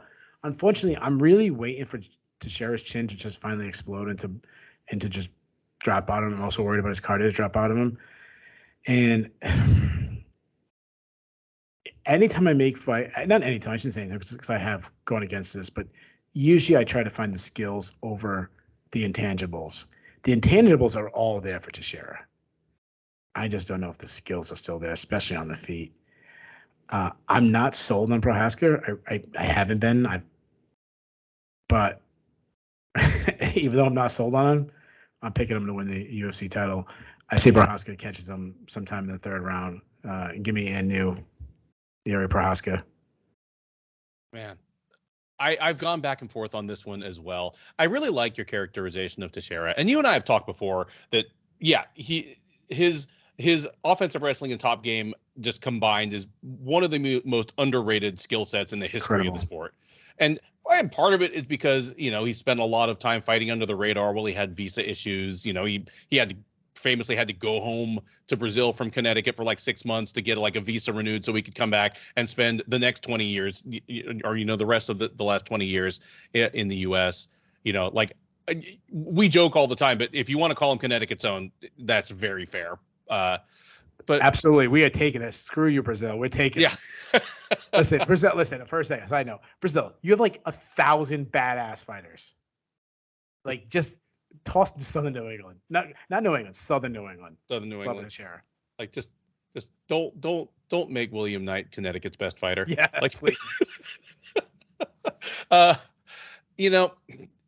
And he did, even when he joined the UFC.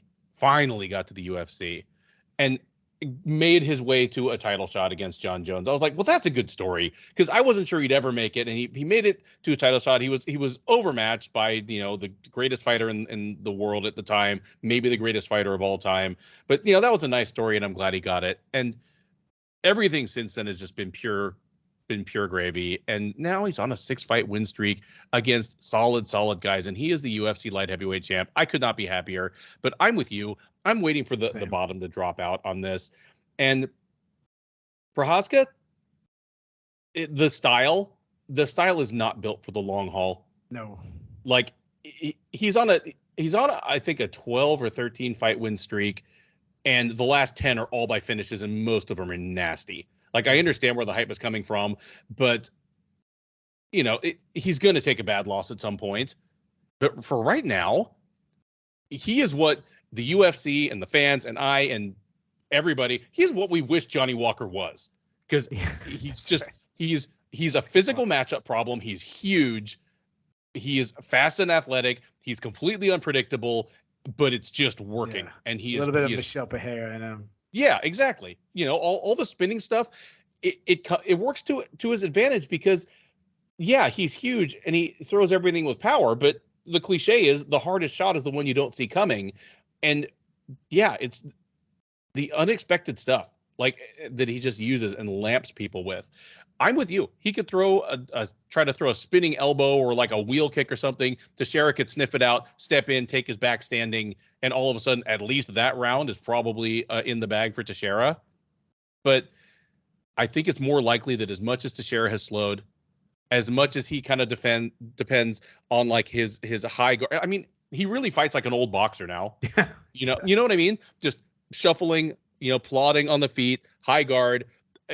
He's like late George Foreman without the gut. He just kind of just even the bald head. Yeah, and considering that, like, how bad Prochazka blistered Dominic Reyes with body kicks and stuff like that, like, just plodding forward like that is not going to be enough to protect Teixeira from what Prochazka throws. Like, yeah, the spinning back elbow on Reyes was great, but the nastiest thing was that after like 2 kicks, Reyes looked like he'd been in a car accident, like just the shit going on with his ribs.